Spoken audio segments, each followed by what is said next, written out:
In the DC world, I start with Ultraman's armor. This video is purely for entertainment and does not infringe on copyright or laws. The rights to the novel and image belong to the original author. We do not claim ownership. Don't like waiting and want to listen to this fanfic in full now? Subscribe to our Patreon, where you'll find the best fanfics. Phantom of the Night. In the dark night, the stars in the sky were glimmering. Although it was only 10 o'clock in the evening, there were no people on the street. Crimes were thriving in the corners of the city, and even the metropolis was no exception. At the port of the metropolis, several sneaky figures were carrying some strange boxes onto a cargo ship. The leading tattooed man also said to his men, "Be quick, don't delay too long, otherwise this batch of goods will be in danger." "Understood, boss." A younger brother with lip stutter responded, and then he and the others sped up their actions. Their tattoo gang was busy with a big thing. These boxes made of all wood were specially covered with a layer of lead to deal with someone's powerful perspective ability. This box with lead was not light. Even the tattoo gang boss, Gent, who had superpowers, only dared to bring a few men with some strength to do this. The night was covering the smuggling activities of the tattoo gang, but it also brought danger to the tattoo gang. A dark grey figure stood in the distance, staring at the tattoo gang members and the boat through cold optical goggles. It was unknown what the eyes under the optical goggles were thinking. The wind was blowing, and then the dark grey figure disappeared into the night sky. The tattoo gang members at the dock were working hard for the boss. Fortunately, their boss had received a large deposit before he came, otherwise he really suspected that he was fooled by the boss. The tattoo gang members moved the last lead box onto the ship, and the brothers were immediately immersed in the joy of the final payment. After this job, I can skate for several months again. It's exciting to think about it. Just as the brothers were immersed in the fantasy of happiness, a figure appeared in front of the tattoo gang members. The figure was wearing dark grey armor, and there was an energy core with blue light on his chest. The cold optical goggles swept across the scene. "What is this?" one of the gangsters asked in confusion, and pulled out the pistol from his waist, aiming at the mysterious man in dark grey armor. The mysterious man in black and grey armor stomped his right foot hard, and his figure instantly turned into a phantom. Several tattoo gang thugs fell down in the blink of an eye. In an instant, the only one who could still stand in the tattoo gang was their boss, Gent. Looking at his men lying on the ground, Gent looked very bad. "Are you hired by the White Shark Gang to deal with me?" "White Shark Gang?" the mysterious man said disdainfully. "Since you miss them so much, it's time to send you to see them, Gent of the tattoo gang." "Shit." Hearing this, Gent was immediately angry, and the tattoos all over his body began to glow. These tattoos were not tattooed by Gent just to look good. When these tattoos began to glow, the mysterious man also moved. He flew out in front of Gent and punched Gent in the face with a straight punch. Facing this punch that was bound to knock him down, Gent raised his right hand and took the next punch. Bang! The mysterious man's fist hit Gent's palm. The force of the fist did not make Gent move at all, and Gent's right hand was still growing. "Boy, have you had enough games?" Gent said coldly with his eyes glowing. He began to exert force with the hand that grabbed the mysterious man's fist. At this time, Gent's arm was extremely thick. Just one arm was almost as big as the mysterious man's body. With Gent's extremely terrifying tattoo, it looked even more terrifying. Creaky, the armor on his body was constantly creaking. The mysterious man clearly felt that the metal on the armor was being twisted. This force is really amazing. It should be hundreds of tons, right? The mysterious man estimated Gent's strength. "Go to hell. Damn guy." Gent roared, and the arm that looked like a giant beast threw the mysterious man out on the spot. Bang! The mysterious man was thrown out by Gent. Under Gent's terrible power, the mysterious man directly smashed through 3 or 4 containers on the spot. Gent looked at the direction where the mysterious man flew backwards, with a look of disdain on his lips. "You still want to fight me? You are such an ignorant fool." After saying that, Gent was about to turn around and leave. At this moment, the mysterious man in black and grey armor climbed out of the container. The round energy core on his chest emitted bursts of blue light, and the substance called spatial particles began to spread to every corner of the armor in the mysterious man's body. The armor on his body began to become light, and every cell became active under the action of spatial particles. Every corner of the body was full of power. The mysterious man kicked his right foot and flew out like an arrow from a string. Even the air made a slight humming sound because of the mysterious man's high-speed movement, as if it was cut open. "What?" Gent, who noticed the movement, quickly wrapped his body with his giant hand, forming a defense that was almost like an iron wall. Bang! The mysterious man threw a straight punch at Jant. Jant looked at the fist and used his arms to protect himself. With a muffled sound, Jant's feet were embedded in the ground, and even the concrete floor kept cracking.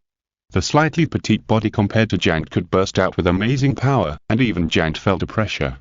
The energy core on the mysterious man's chest began to overload, and a large number of spacium particles were released, making the mysterious man's strength continue to increase. Under the power of the mysterious man, Jant gritted his teeth and began to secrete adrenaline rapidly. "I'm going to kill you, you bastard!"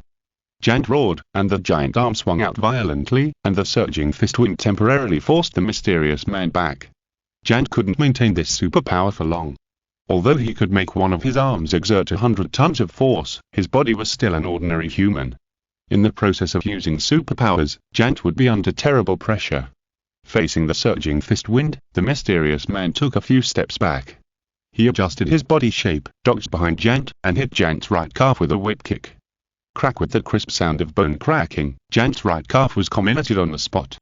Because of the comminuted fracture of his right calf, Jant could not control the center of gravity of his body and could only half kneel on the ground. But in the pain, Jant did not forget to fight back. He turned around quickly regardless of the pain, clenched the modified giant hand into a fist, and smashed it towards the mysterious man. The power that could overturn a medium tank made Jant invincible. Seeing this, the mysterious man raised his clenched left hand and collided with Jant's modified giant hand. Boom! The violent collision sound set off a gust of wind, and even the gravel on the ground was lifted by the shockwave generated by the two people's fists. "Go to hell!" Jant kept roaring. The veins on the modified arm bulged, and the anger in his heart turned into strength, allowing Jant to gain a slight advantage in strength. The black and grey armor on the mysterious man's body also began to emit sparks. More spacium particles spread throughout his body, and the mysterious man's strength increased again, forcibly suppressing Jant.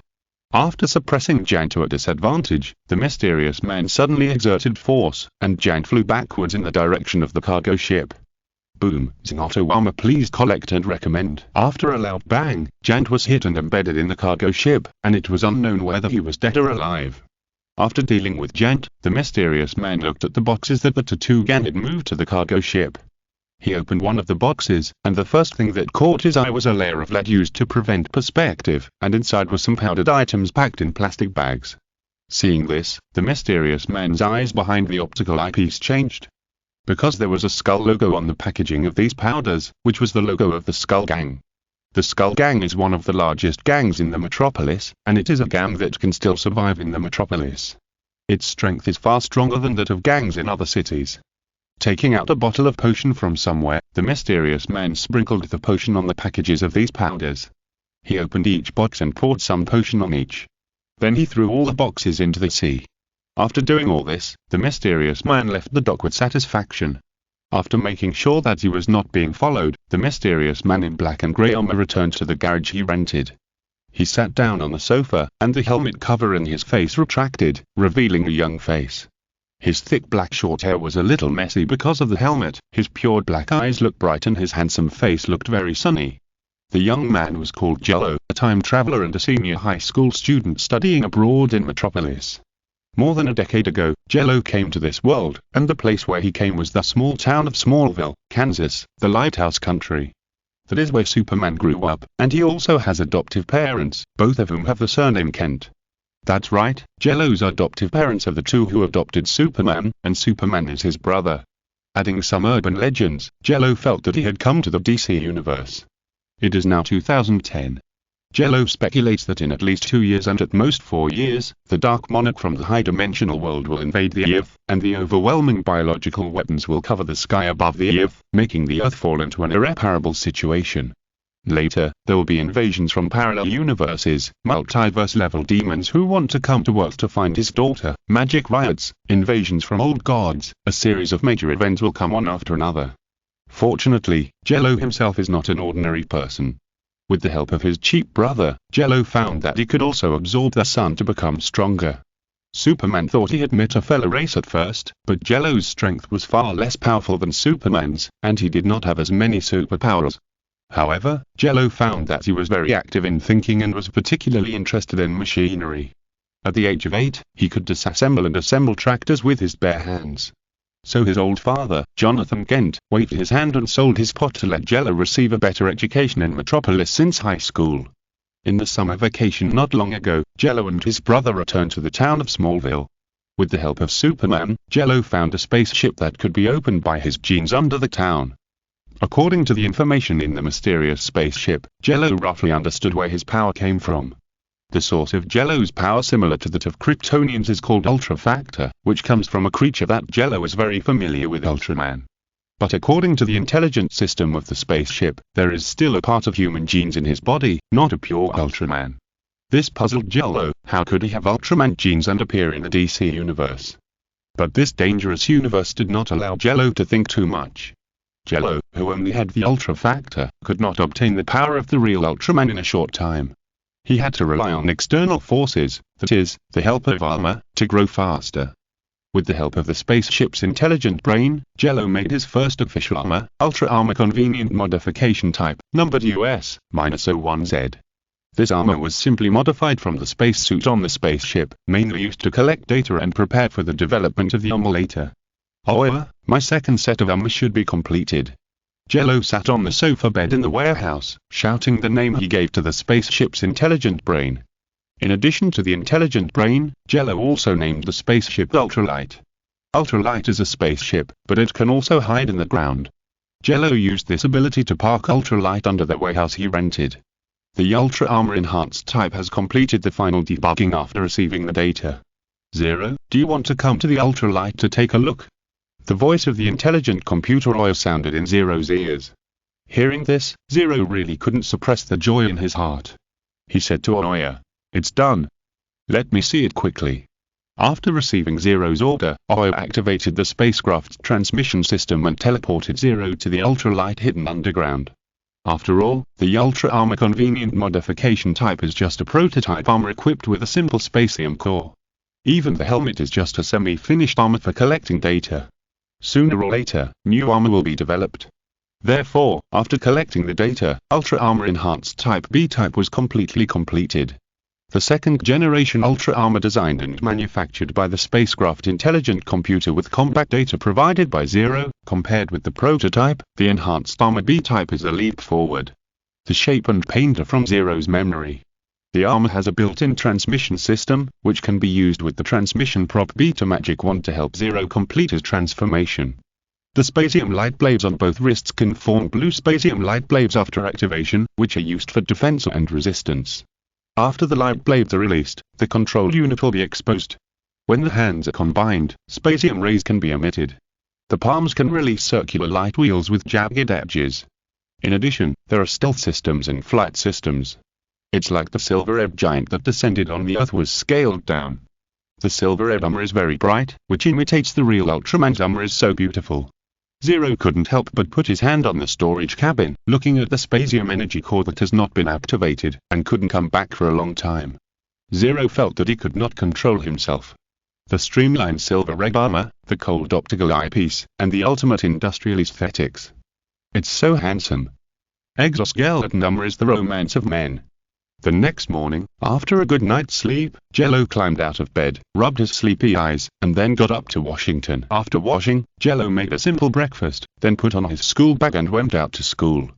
Jello went downstairs and took the bus to his school, Oak Tree High School, to start his day of study. Time passed quickly, and school was about to end. Just when Jello thought that today would pass uneventfully, the teacher in a brown suit on the podium announced, "The Lex Group is going to hold a campus exhibition recently, and our school is also on the list. Gather at the school at 9 o'clock next Wednesday morning, and then we will go to visit the Lex Group building together." Lex Group seeking collection and recommendation. Lex Group. A big bald man suddenly appeared in Jello's mind. This guy had come to his family's farm before, but he had never seen this guy since old Kent sent him to the Metropolitan to study. To be honest, Jello didn't want to go to the big bald man's territory, and planned to find a reason not to go when the time came. After announcing this matter, the bell for the end of get out of class rang. Jello planned to go to the library to read more books and increase his knowledge in physics and engineering. Jello, carrying a bag, came to the Metropolitan Library to read books and began to study. Jello didn't enjoy this comfortable time for a while, and an explosion sounded outside the Metropolitan Library. A group of robbers were driving away, and the driver almost stepped on the accelerator of this modified 12-cylinder muscle car.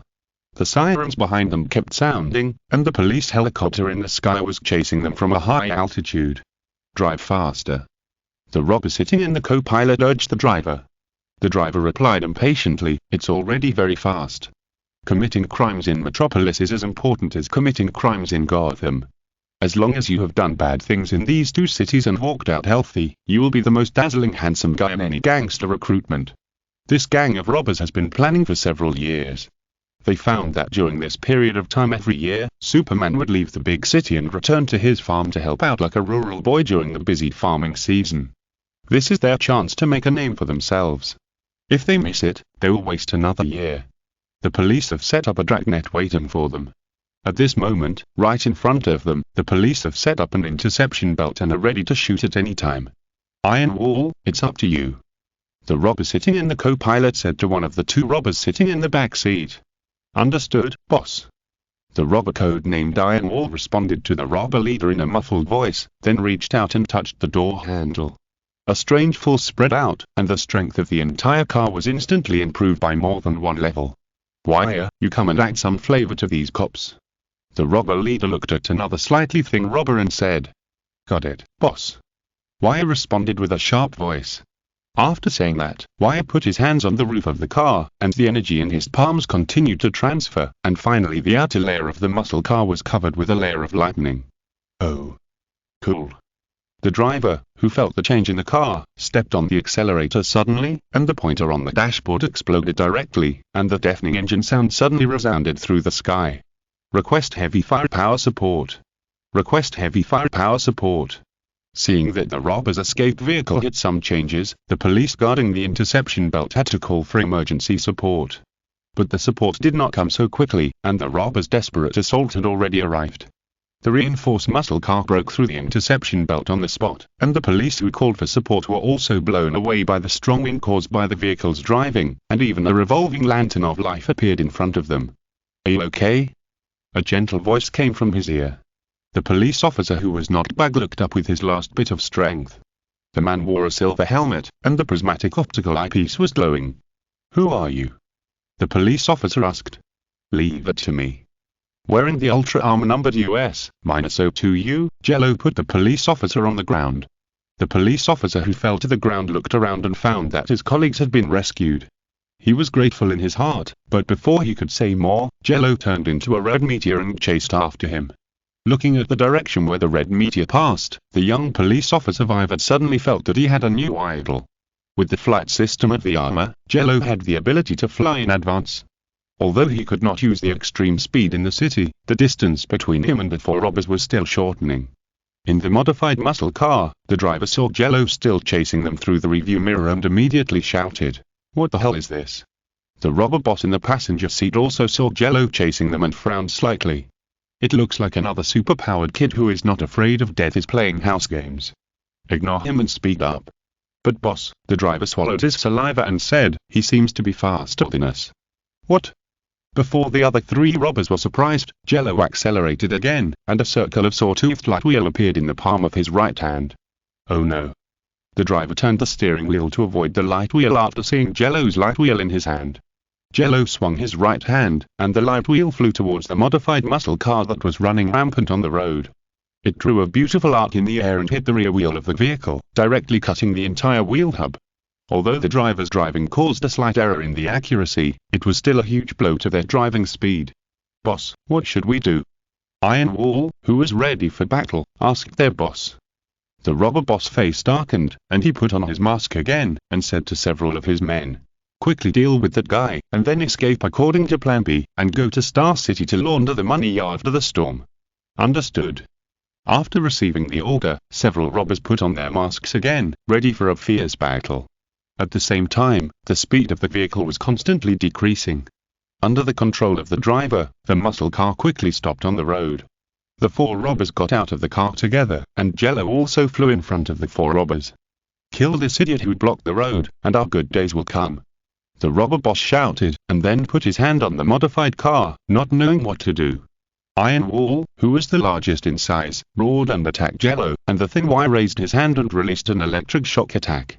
Even the right hand of the driver who had been driving the car turned into a machine gun, and he pulled the trigger at Zero, and a purple round energy bullet flew towards Zero. Seeing this, Zero instantly flew in front of the Iron Wall and threw a heavy punch, causing the Iron Wall to deviate from its course. Then he put his hands on his waist and straightened his chest. The electric shock and purple energy bullets hit Zero's chest, but they couldn't even polish Zero's armor. Facing the siege of several people, Zero opened the spacium light blades on both arms at the armor, and blue light blades took shape on his arms. The spacium light blade made a slight buzzing sound, and Zero squatted down slightly, assuming the fighting posture of the first-generation Ultraman. If you're listening to this novel on a channel other than Fanfic World, it means they downloaded and uploaded it without effort. We cordially invite you to visit our channel, Mundo Fanfic Novel, as there you'll find the original version of this story and you can explore many other novels of various genres. We're waiting for you to immerse yourself in a world of incredible novels. Chapter 1. Awakening of Psychic Power. Please recommend and collect. The Iron Wall, which had been deflected by Jello's punch before, rushed towards Jello again. Jello, who noticed that the Iron Wall was charging at him again, slightly turned his body and dodged. Then he chopped the Iron Wall's spine with a knife, causing the Iron Wall to faint. Then he flew to the electric wire and the driver, and knocked them out with 3 punches and 2 kicks. At the same time, the robber boss also completed his plan. His figure merged with the modified car that had lost a wheel. The next moment, the sound of metal collision continued to sound, and a 7-meter-tall metal giant appeared in the center of the metropolis. The robber boss actually merged with the modified car and turned into a robot. "Boy, I'm going to kill you." The robber leader's voice became very mechanical, but he couldn't hide his desire to tear Jello into pieces. At this moment, the sun was the brightest. The dazzling sunlight shone on the robber leader, and the body made entirely of metal glowed coldly. He raised his left hand and turned into a hand cannon. Inside the metal body, the robber leader, whose body had already been half metallized, quickly aimed at Jello and pulled the trigger without hesitation. The green energy bullet condensed at the muzzle and then fired. The robber leader did not think that one energy bullet could solve the strange armored man in front of him, so he kept pulling the trigger. In an instant, the green energy bullets turned into a net and attacked Jello. Seeing this, Jello activated the spacium light blade on his arm and used the blue beam blade to block several green energy bullets. The energy bullets blocked by Jello fell to the ground, making explosions one after another, making the road surface rough. After several green energy bullets were blocked by Jello, the rain of bullets was not so dense, and Jello took the opportunity to activate the flight system. The jet device was activated at the shoulder blade, arm and legs of the Ultra Armor, and Jello instantly escaped from the rain of bullets formed by the green energy bullets. After escaping the rain of bullets, a spacium light slash appeared in the palm of Jello's right hand, and then threw it towards the robber leader. Facing the spacium light slash, the robber leader did not dare to take it head-on. His 7-meter-tall body showed unusual agility at this moment. A nozzle appeared on the robber leader's leg, and he kept retreating with his metal body. Facing Jello, the robber leader knew that his advantage was his firepower and attack range. If he was approached by this man, he would be knocked down in a few hits, and his appearance would not be much better than those of his brothers. After pulling away from Jello by about 100 meters, the robber leader turned his other hand into a hand cannon. Not only that, the robber leader's legs, waist, back, and shoulders all stretched out black barrels, and then he fired without hesitation. Countless green energy bullets were continuously fired, and even the barrels were almost red. At this moment, even if 5 or 6 tanks were fired together, they would not be as fierce as the robber leader. Overwhelming is not enough to describe the firepower of the robber leader. Faced with the dilemma between success and failure, the robber leader was extremely rational. He had to take advantage of the moment to defeat the guy in front of him and then escape. Otherwise, he would have to face the god of the world who descended on the earth. Facing this surging artillery fire, Jello closed the spacium light blade and was about to launch the strongest weapon of the Ultra Armor to clear the sky of artillery fire, but suddenly something happened. It was as if hundreds of fine needles were pierced into the brain without anesthesia, and these fine needles were still stirring, as if they were going to crush Jello's head. This sudden pain made Jello lose the opportunity to counterattack. The next moment, most of the artillery fire fell on Jello, and the energy bombs set off bursts of explosions. Fortunately, the police had evacuated the citizens on this street in advance, and there would be no casualties. The flames of the explosion enveloped Jello's figure, and the smoke continued to spread outward. The pungent smell of gunpowder could be smelled across the street. The robber leader stopped the bombardment temporarily until all the energy reserves were used up. He looked at the direction of the smoke and murmured, "It should be dead. If it's not dead yet, I can only use live ammunition." The continuous bombardment made the robber leader's metal body overheated a little, and the foot thrusters could not be used, so he could only stay where he was and wait for the body to cool down. At this time, a breeze blew, and the smoke suddenly became a little lighter. Not far away, the robber leader saw the figure slowly standing up in the smoke. "This is impossible!" the robber leader exclaimed. In the smoke, Jello shook his head. The sudden stabbing pain was too sudden. Fortunately, the Ultra armor had a high defensor, and those attacks could not hurt him. Seeing that Jello could still stand up, the robber leader ignored the high temperature of the metal body, and his two mechanical arms turned into a form suitable for firing bullets, and then, there was a continuous metal storm. Although there was still some confusion in his mind, Jello could clearly feel that he had acted a kind of power. Facing the surging metal storm, Jello stretched out his hand and a force suddenly spread out, forming an indestructible wall to block all the bullets. This is one of the abilities of Ultra-Factor Ultra-Telekinesis. In the hands of a powerful Ultraman, this move can also be used to suppress tsunamis. Even if it is just in the form of a human body, it can contain a giant monster of tens of thousands of tons. Jello, who has just awakened Ultra-Telekinesis, only feels that he can do a lot of things with Ultra-Telekinesis. He feels that even if a plane passes by, it can be pulled down by him. This is one of the manifestations of the awakening of Ultra-Telekinesis. Telekinesis will soar to a very high level in a short period of time. After that, the telekinesis will gradually drop to a more stable level. Seeing Zero, who blocked all the bullets with some unknown ability, the robber leader's eyes almost fell out. He shouted in disbelief, "Are you a human or a ghost?" "I'm not a ghost." Zero responded calmly, and at the same time connected the connectors at his wrists to each other, so that his hands formed a cross shape, stared at the robber leader with cold optical eyepieces, and said, "I'm just an Ultraman passing by." The next moment, a large number of specium particles formed light and turned into a torrent to rush towards the robber leader, drowning the robber leader in the light flow composed of specium particles on the spot. After confirming that the robber leader was defeated, Zero stopped.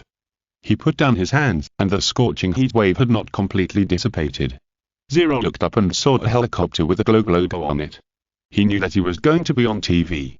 He couldn't stay here for long, so Zero stretched out his hands, activated the flight system and left the battle scene. Chapter Superman returns. Please recommend and collect Metropolis. After dealing with several robbers, Jello quickly flew away from the scene and hid in a sewer before removing his armor. He then found a subway station along the sewer as if nothing had happened, and took the subway to go home. Sitting on the noisy subway, looking at the dark tunnel outside the window, Jello was a little absent-minded. What made Jello most relieved was that he had called out the name Ultraman.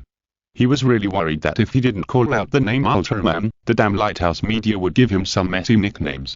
By the time, he was afraid that it would be some code names that were so tacky as to explode, such as Lightblade Man, Captain of Light, and Silver Armor Man. Compared with these, Jello preferred the name Ultraman that he had heard since he was a child in his previous life. About half an hour later, the subway arrived at the station. Jello got off the train with his things and returned to the warehouse he rented. There are many such rented warehouses in Lighthouse Country. Jello didn't want to disturb his brother, and he also had some secrets of his own, so he lived in a warehouse. He opened a bottle of milk, found 2 slices of bread and a slice of ham, added a piece of lettuce and salad dressing, and cut it diagonally with a knife. A simple sandwich was Jello's dinner. After dinner, Jello took a hot bath. The feeling of all his muscles relaxing made him feel refreshed. Jello lay on the sofa bed and called out Oya, hoping to find more targets with Oya's help. "Oya, are there any guys worth paying attention to in Metropolis recently?" Oya's neutral voice sounded in Jello's ears. "Under the cleaning of Jello and Mr. Clerk, most of the criminals have hidden, and only a few suspected targets are still lurking." "Okay." Jello pulled the quilt, and then ordered Oya, "Notify me if there is any movement." "Understood." At the same time, in the top floor office of the Lex Group building, the tallest building in Metropolis, the extremely smart Lex Luthor was tinkering with a 3D model. He showed a sad face from time to time, and then made deletions and modifications to the model. Knock, knock, knock. At this time, there was a knock on the door of the office. Lex closed the model in his hand and said, "Come in." Mr. Luther. Secretary Miss Mussy came in with a stack of reports. She put the reports on Lex's desk and said slowly in her clear voice, "Another superhero appeared in Metropolis today." Superhero? Lex's face was a little amused. He opened the report handed to him by Miss Mussy and saw the photo of Zero fighting in the Ultra armor. He looked at the fighting figure in the silver armor and said in a low voice, "I thought there was only one person in this city who likes to fly around in the sky in pajamas and be a Boy Scout everywhere. I didn't expect that there would be another one now. Hectares, he even calls himself Ultraman the Ultimate Man. What a big tone. Do we need to deal with this superhero called Ultraman, Mr. Luther?" Miss Mussy asked Lex. With Lex Luthor's usual style, he couldn't stand a group of super scouts playing around in his city. Even Superman had been targeted by Lex Luthor several times. It's just that Superman won. Miss Maisie didn't think that a guy wearing strange armor could be compared with Superman. Deal with him. Lex Luthor raised his eyebrows disdainfully, and then continued, "Is he worthy of me to deal with him? The only one who is qualified to be my opponent is that alien, Superman. Only by defeating him can I prove my talent. I understand, Mr. Luther." Miss Maisie nodded, "But we captured a residual particle that has never been discovered by humans at the scene of the guy's battle. Never discovered particles. Compared with Jello himself, the spacium particles that do not exist in the DC world can arouse Lex Luthor's interest more." According to the test results of the company's laboratory, Miss Maisie slowly told the conclusion. This particle has strong stability and can even be used as a weapon, but at the same time, this particle will cause changes in the human body like radiation. Interesting particles. Lex Luthor lowered his head and thought, and then said to Miss Maisie, "Send me a detailed report on this particle. I think I have a plan. Oh, by the way, Mr. Lex." After receiving Lex's order, Miss Maisie asked Lex for instructions on another matter. "Miss Lina wants to go out and make some new friends recently. What do you think?" "Don't worry about her," Lex said casually. "Let her go wherever she wants. Remember to ensure her safety." The next day, Night Jello was looking for the traces of superpowered criminals. He searched for most of the night in the most crime-prone places in the metropolis, and only found a drug dealer with hot hands. After knocking the drug dealer unconscious with a silver-ebbed fist, Jello called the police, and at this moment, a voice sounded behind him. "Want to have a brotherly talk, Jello?" Jello turned around subconsciously, his bright red cape fluttering in the dark night, his blue battlesuit showing muscles like those of an ancient Greek statue, and the diamond-shaped S badge on his chest dazzling. Plus the curly hair that would never change no matter how he restarted. Jello could immediately call out this person's name without anyone telling him. "Clerk." Jello shouted in surprise, "Is the busy farming season over in my hometown? How are Mom and Dad doing recently?" Jello was a little happy to see Superman returning from Smallville. He hadn't seen his brother for a while, and his adoptive parents who worked on the farm, and Jello missed them very much. Hearing this, Superman descended from midair. He looked at his brother whom he hadn't seen for a while and said, "They are both doing well. The farm's harvest is very good this year, and they have helped you save tuition for the first 2 years of college. They are very happy. Are you interested in talking to me?" "Of course, no problem. I don't have any other plans tonight," Jello replied, "but I can't fly as fast as you. Remember to let me go." "Of course." Superman smiled, then looked up at the sky. "Let's go to another place. This place is not suitable." Then, Superman slowly flew into the sky, and Jello hurriedly turned on the flight system and followed. Chapter Flying Recommend Collection. In ancient times, the sky has always been feared by humans. Some people even imagined that there were omnipotent God in the sky who would punish them for their unintentional blasphemy when disasters fell from the sky. As humans slowly stepped into the modern world, the past ignorance gradually faded, and a group of people began to yearn for the unreachable sky. From the hot air balloon of the Montgolfier brothers, to the airplane of the Wright brothers, to supersonic fighters and rockets, human beings' exploration of the sky gradually became unsatisfied, and even began to move their exploration steps into the universe. At this moment, Jello and Superman were staying in the stratosphere about 40 kilometers above sea level. The situation that was much more complicated than the ground could not affect all the operations of the Ultra armor. Jello looked at the ground under his feet, and countless lights formed an extremely beautiful picture. Jello looked at the picture composed of thousands of lights for a long time and could not come back to his senses. Ahem. Superman coughed twice, and he wrapped himself and Jello with his biological force field to ensure that his voice could reach Jello's ears. Bioforce field is a kind of force field that exists around most living things. It is invisible and intangible and can be regarded as the material extension of the living organism.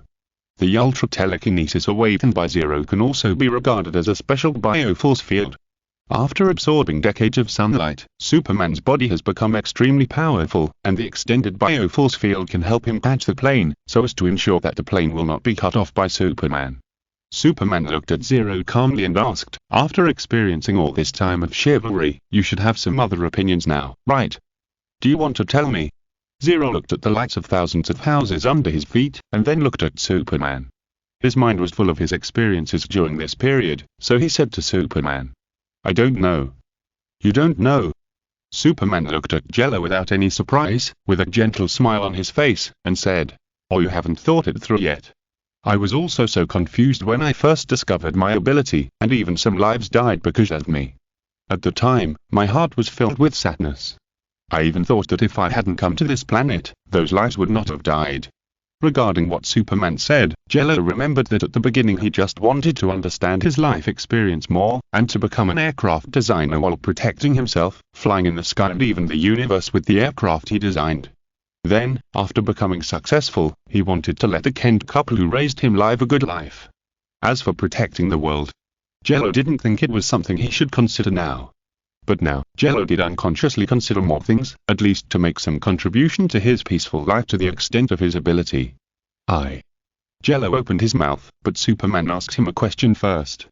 "Were you scared at first? Or excited?" "Scared." "Excited?" Jello thought about it carefully, and then answered solemnly, "Of course, when I first wore armor to fight crime, I was also afraid that I would get hurt or cause a big disaster."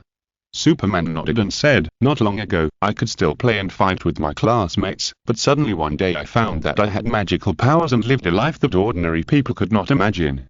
You can stand above the stratosphere with your own strength, and even the armor on your body can withstand the bombardment of tank main guns. Your weapons can penetrate aircraft carriers, and your speed is beyond the reach of supersonic fighters. What do you think about this?" Jello never thought of himself as a hero. He was just a mysterious traveler who didn't know his origins. But under the touch of Superman's words, Jello also began to reflect on what he could do from his perspective. Whether to use his own power to cause trouble everywhere or to become a superhero, Jello actually hasn't decided yet. "I don't have any idea." Jello looked at Superman and answered honestly, "But I want to find it. I don't want to use this power numbly. I want to find my meaning." Jello is young. He is only 1 week away from turning 18. He has to be blocked by anti-addiction when playing games. Even among ordinary humans, he is still enjoying his youth. Children of this age should find their own future path, and Superman is also happy to help his younger brother find his meaning, just like he used to. "Very good, Jello," Superman said with approval on his face. "Can I help you find your meaning?" "Ultraman."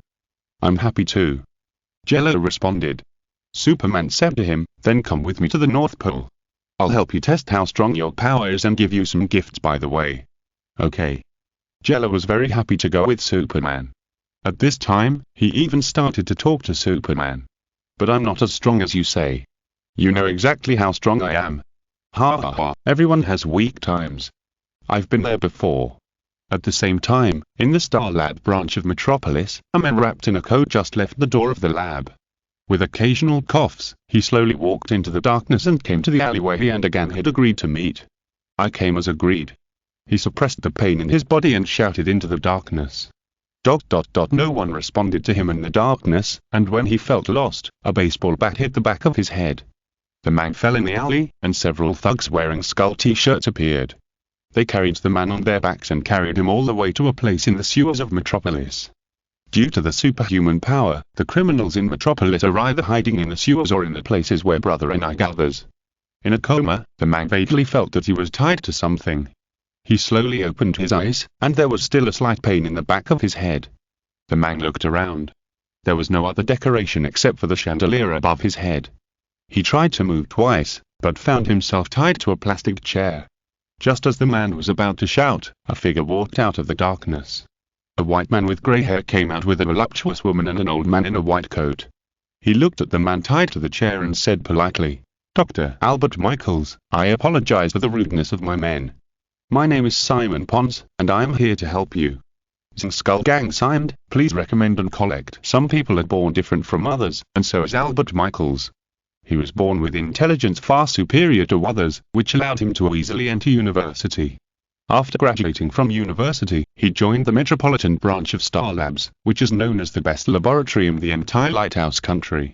Just when Albert thought he would be smooth sailing and might even win the Nobel Prize, something strange happened. Albert suffered from a mysterious disease that modern medicine could not cure. At first, Albert was not worried that this mysterious disease would destroy him, because in his eyes, there was nothing that he could not learn to solve through scientific means. But as time passed, Albert's mind was gradually destroyed by the troubles brought by the disease. And because of the disease, Albert also developed a condition similar to Alzheimer's disease, and the intelligence that brought him endless glory in the past was gradually leaving him. Even the Star Lab, on which he relied for hope, had no news at all. Those hypocrites must be afraid that their talents would affect them. Albert Michaels contacted the Skull Gang in anger at being betrayed. Fate did not push Albert off the cliff in one go, but sent a pack of wolves to force Albert to a fork in the road, forcing him to make a choice. There were only two ways in front of him. One was to ape for death, and the other was to contact the Skeleton Gang who might have a cure for him. Albert chose the latter. At this moment, he wanted to live so much that he was even willing to sell his soul to the devil. Mr. Simon Pons, please, save me. Albert begged. Due to the trouble of the disease, he drooled at the corners of his mouth when he spoke, which made him look very funny. Looking at poor Albert, Simon Pons had other ideas in his mind. He looked at Albert with that easy-to-approach expression and said, "My dear Albert, of course we will help you, but before that, you may have to sleep for a while." "What?" Albert was puzzled.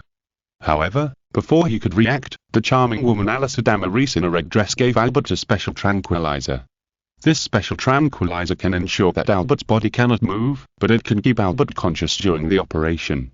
"This is just a little anesthesia before the operation, Mr. Albert," Simon Pons said politely.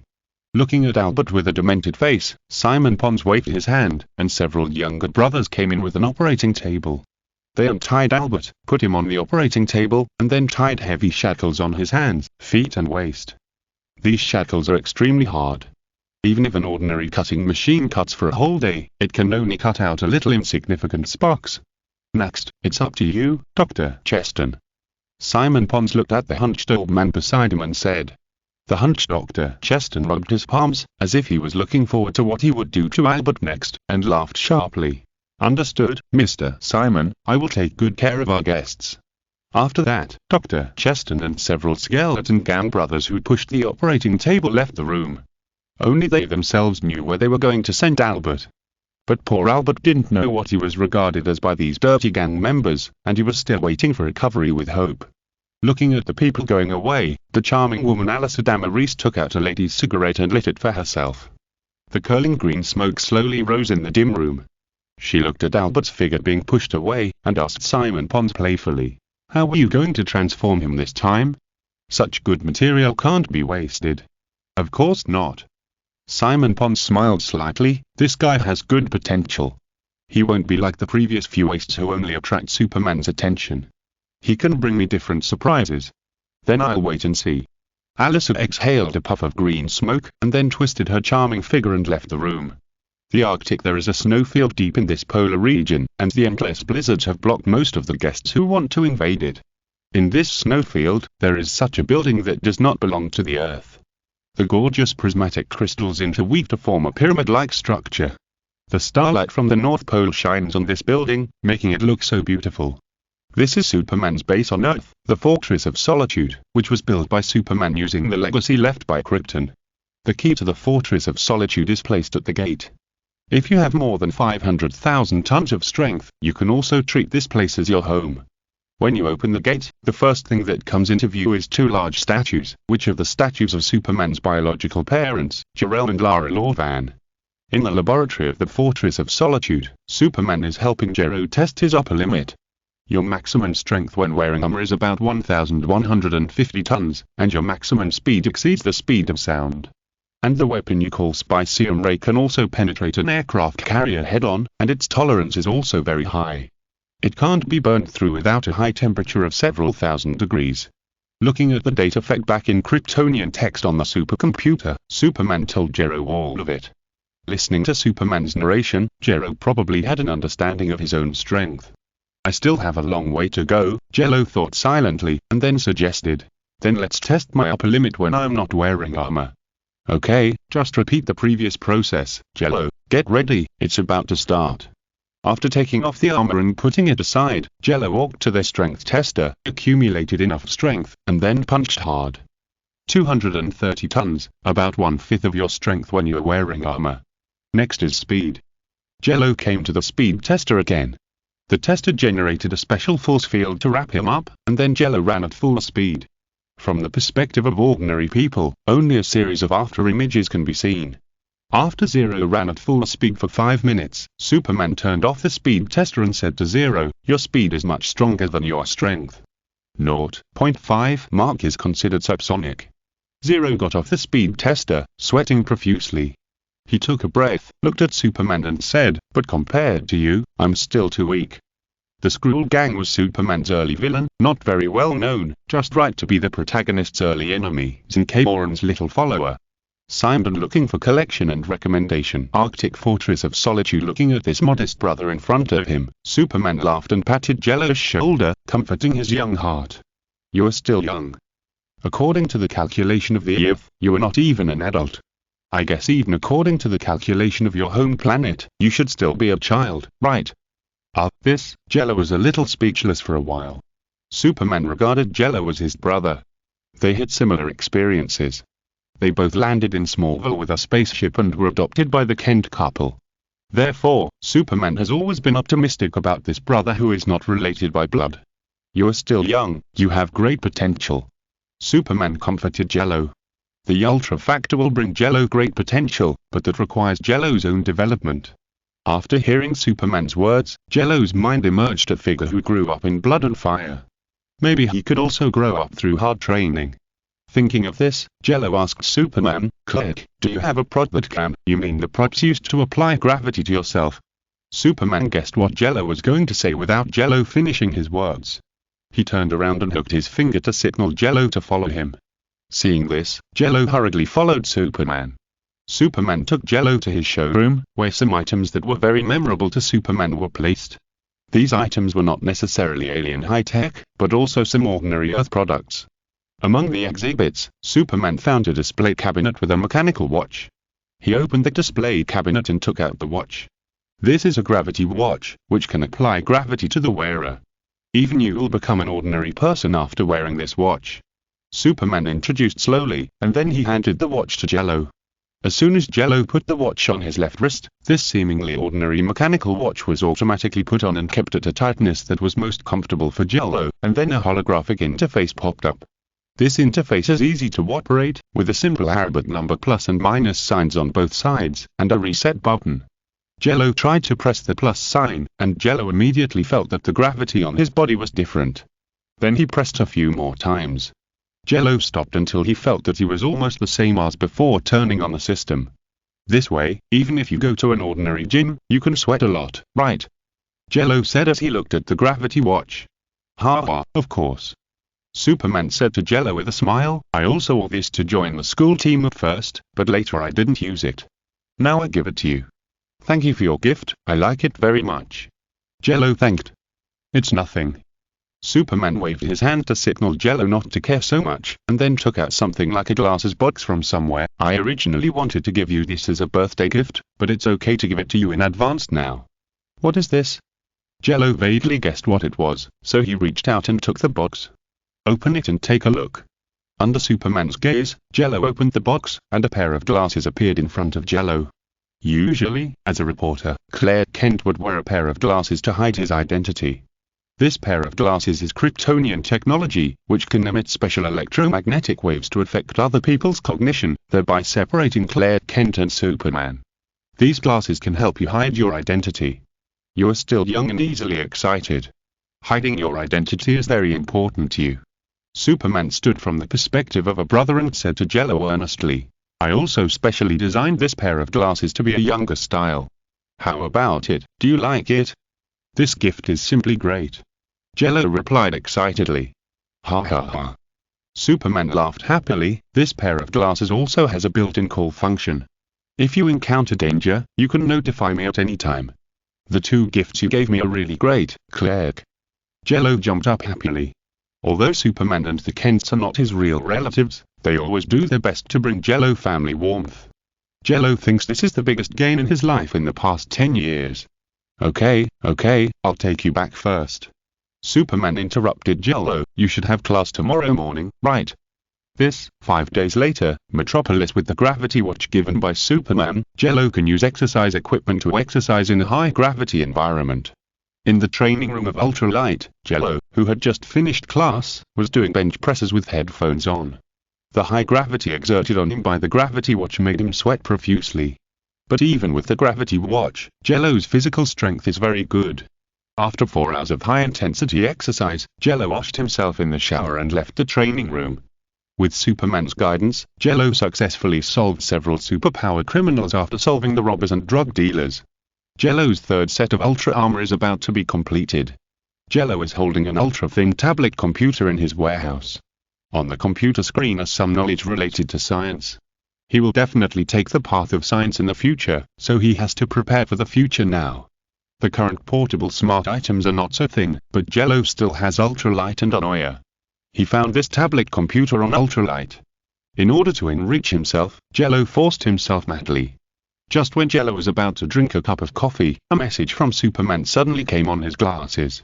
There are 2 superpower criminals in the center of Metropolis, come quickly. Received. Jello took off his glasses after receiving the news, and the gravity of the gravity watch was reset. He immediately felt that the heavy shackles were removed, and every cell in his body was cheering and jumping for joy. He was completely different from himself 5 days ago. Moreover, Jello also found that as long as he turned off the gravity watch, the restraint of the Earth's gravity would be greatly reduced. Zero stood in the evening sunset, holding the Beta Magic Wand high. With a ray of light, he was covered with silver-red armor and turned into a red meteor flying towards the distant horizon. At the same time, countless electric arcs formed a cage on all 4 sides in the center of Metropolis, covering most of the city center square. What was weird was that there were screams coming from the electric arcs. Superman was wrestling with a fat pink and purple monster, but it seemed that Superman was a little overwhelmed. At this moment, a streak of silver and red streaked across the sky, and Zero landed in the city center square of Metropolis. The contract has been signed, and the update will start twice a day tomorrow. Please support us. Chapter vs. Parasite, Part 1. Metropolis. Boom. With a loud bang, Zero fell to the ground. The smoke and dust produced when he landed made his figure look a little illusory. It was evening now, and it was time for many people to get off work, so many ordinary citizens gathered in the downtown square of Metropolis. Roar. The pink and purple fat monster roared, and the air around him was rippled by his roar. Superman, who was wrestling with him, suddenly showed a look of discomfort. When Superman saw Zero come in, he suddenly exerted force with his arms and threw the pink and purple fat monster away. Superman. Zero shouted to Superman, "What's going on?" Superman, who looked a little weak, flashed to Zero and said to him, "Be careful, Ultraman, that pink and purple monster can absorb energy to become stronger. He absorbed part of my energy, and this huge electric cage is because of another villain who can absorb and transform himself into electricity." Listening to Superman's words, Zero immediately understood who the 2 people Superman was talking about were. The villain who can absorb and transform himself into electricity should be Superman's opponent Livewire.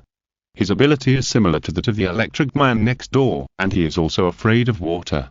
The pink and purple fat monster should be Parasite, a poor guy who was infected by alien parasites and only wanted to absorb the vitality of others. Jello couldn't understand why these 2 people got together. Although it was not uncommon for villains to cooperate, there must be a goal. What kind of behavior is this to be a demolition team in the city center square?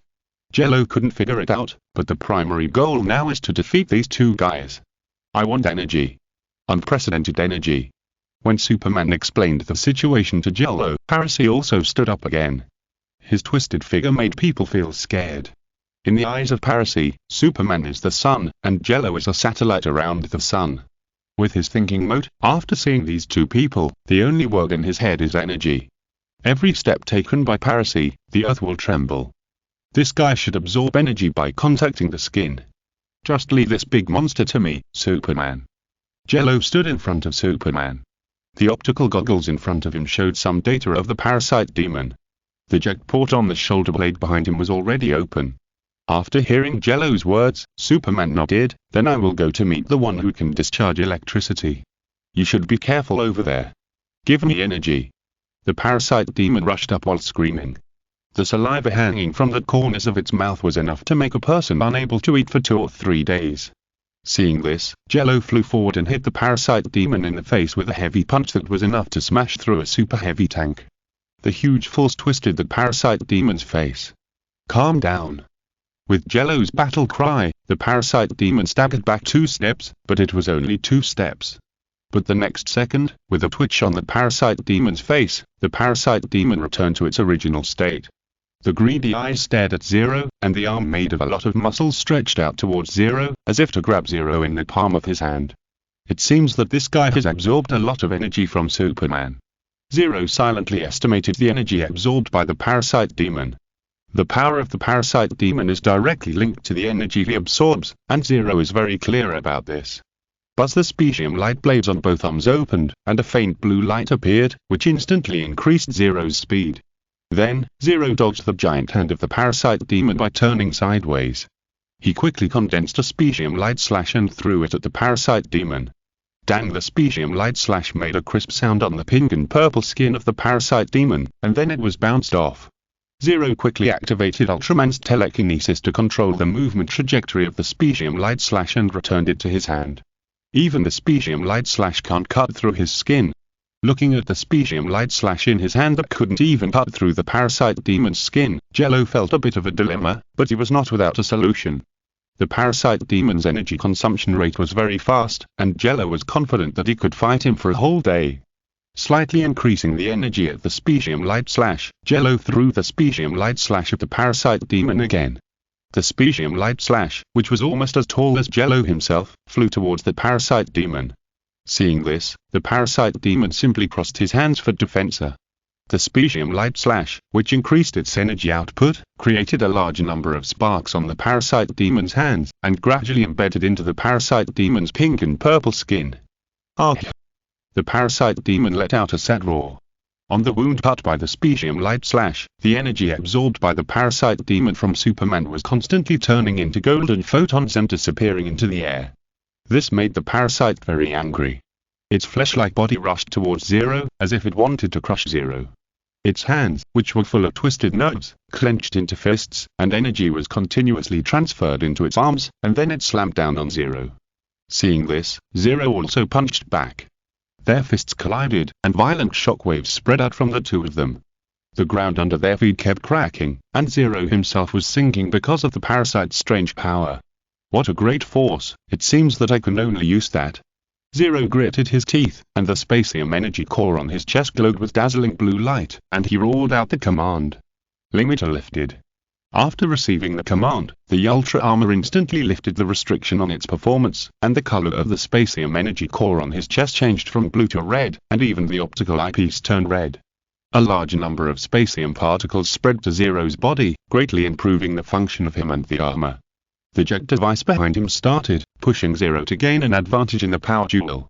At this moment, in the eyes of the parasite, the energy in Zero made him very hungry, just like a glutton who had been hungry for several days saw an unlimited meal. Give me energy. The parasite increased its strength, trying to pry open the iron can in front of it, and then absorb all of Zero's energy like drinking a can of Coca-Cola. Zero, who had released the limiter, gathered up enough strength to beat the parasite back repeatedly, and then threw a specium light slash at the parasite. Change your words, I'm almost getting calluses on my ears after hearing this, bastard. The fierce red eyepiece stared at the parasite, and the specium particles that overflowed from the energy core turned into red light bands floating around Zero. The next moment, Zero turned into a scarlet meteor. Parasite, a classic villain in the Superman series, has the ability to absorb living things. This book sets it as having to directly touch the skin of living things to absorb energy. Livewire. For details, you can refer to the Electric Man in The Amazing Spider-Man 2, one of the Superman villains. Chapter vs. Parasitic Demon, Part 2. Metropolis City Center Square. The red meteor left a series of after images in the square. The parasite demon could not tell which one was the real Zero until Zero came behind him. The parasite demon reacted. Bang! The fist wrapped with spacium particles tore through the air, making a sound that broke the sound barrier, and then slammed into the parasite demon's spine. This fist that was enough to tear the earth broke the parasite demon's spine on the spot, and it had to consume more energy to restore the spine. About 0.7 seconds later, the parasite demon's spine was completely restored, but he also consumed some energy. The most obvious thing was his size. He was almost 2 circles smaller than when he just fought Zero. At this moment, the parasite demon's heart was already occupied by anger and hunger, but he no longer just stared at Zero. Roar. The parasite demon roared, and the deafening roar made Zero slow down a beat. When Zero's movement slowed down, the parasite demon clenched his fists and then slammed them heavily on the ground. The violent vibration raised a lot of dust and formed a mist. Seeing this, Zero quickly used Ultraman's telekinesis to sense the direction of the parasitic demon. He found that the parasitic demon had given up fighting with him and rushed towards the trembling crowd on the side. Ordinary humans are not without energy, and they can feel their teeth. The parasitic demon ran towards the crowd without hesitation. The crowd saw the parasitic demon running towards them and screamed and cried for help. Although I don't know if I can become a real hero now. Zero kept speeding up, and he wanted to stop the parasitic demon more urgently. But before that, I won't allow you to hurt anyone in front of me. At this moment, the spacium particles in Zero's body were rapidly activating, and the metabolic rate in his body was rapidly increasing. The weaker cells in the past were replaced by stronger cells, and a stronger force was nurtured in Zero's body. The jet speed of the flight system has reached its limit, and even the jet nozzle has begun to overheat, but Zero's speed is constantly increasing. Give me more energy. The parasitic demon came in front of the crowd, and the twisted giant hand turned into a shadow covering the heads of the innocent people. Ah! Those who were regarded as prey by the parasite demon had no chance to dodge and could only scream. Just as the parasite demon was about to choose a lucky person as an appetizer, Zero grabbed the giant hand of the parasite demon. Your opponent is me. Zero, suspended in the air, grabbed the giant hand of the parasite demon and then spun at high speed. Zero, who grabbed the parasite demon, spun faster and faster, and finally turned into a tornado. The parasite demon was spun by Zero, and then Zero seized the opportunity and threw the parasite demon on the arc cage created by the live wire. A large amount of electric current passed through the parasite demon's body, constantly stimulating the parasite demon's cells. Although this allowed the parasite demon to absorb some power, it also made him extremely painful. The rescued people looked at Zero, who was wearing silver armor and hanging above their heads, and a wave of gratitude suddenly rose in their hearts. Ultraman! Ultraman! Ultraman! The crowd under his feet began to shout the name that Zero shouted in the media filming that day, but Zero turned a deaf ear to them. After the limiter was released, Zero only had 3 minutes left to fight, so he had to make a quick decision. Zero's figure disappeared in front of everyone. Energy, I need energy. The voice of the parasite demon also became intermittent. Don't worry, the energy you want will come soon. Zero's voice became extremely cold after passing through the armor. The next moment, a violent fist hit the parasite demon. In the eyes of the parasite demon, the fist was just a red after image, which made him breathless. In the sky, seeing that Zero almost made the parasite demon breathless, Superman was quite satisfied. He nodded and said with satisfaction, "In this case, I should also resolve the battle on my side. Go to hell." Superman. The figure of Livy Wire appeared behind Superman, and she gathered all her strength and hit Superman. The surging electric current was like a roaring dragon, trying to tear all the creatures that blocked it into pieces. And the result was that it really tore its target into pieces. Under the roaring electric current, Superman's figure slowly disappeared. Ha ha ha. I killed Superman. Livy Wire laughed wildly. Miss, I think your voice is a bit too loud and may disturb the people. Superman's voice sounded behind Livy Wire, with a relaxed tone and even a hint of laughter. How could it be? Livy Wire turned her head in disbelief. Before she could react, Superman's mouth instantly blew out a lot of cold air, freezing her. Livy Wire, which had turned into an ice sculpture, fell down, and the arcades that enveloped the surroundings suddenly disappeared, and the people trapped here suddenly had a chance to escape. Livy Wire, which was turned into an ice sculpture by Superman's freezing breath, fell down and finally landed on Parasy. The moment it landed on Parasy, all the ice on Livy Wire's body shattered. Deal with them, Ultraman. Superman's voice came from above. Understood.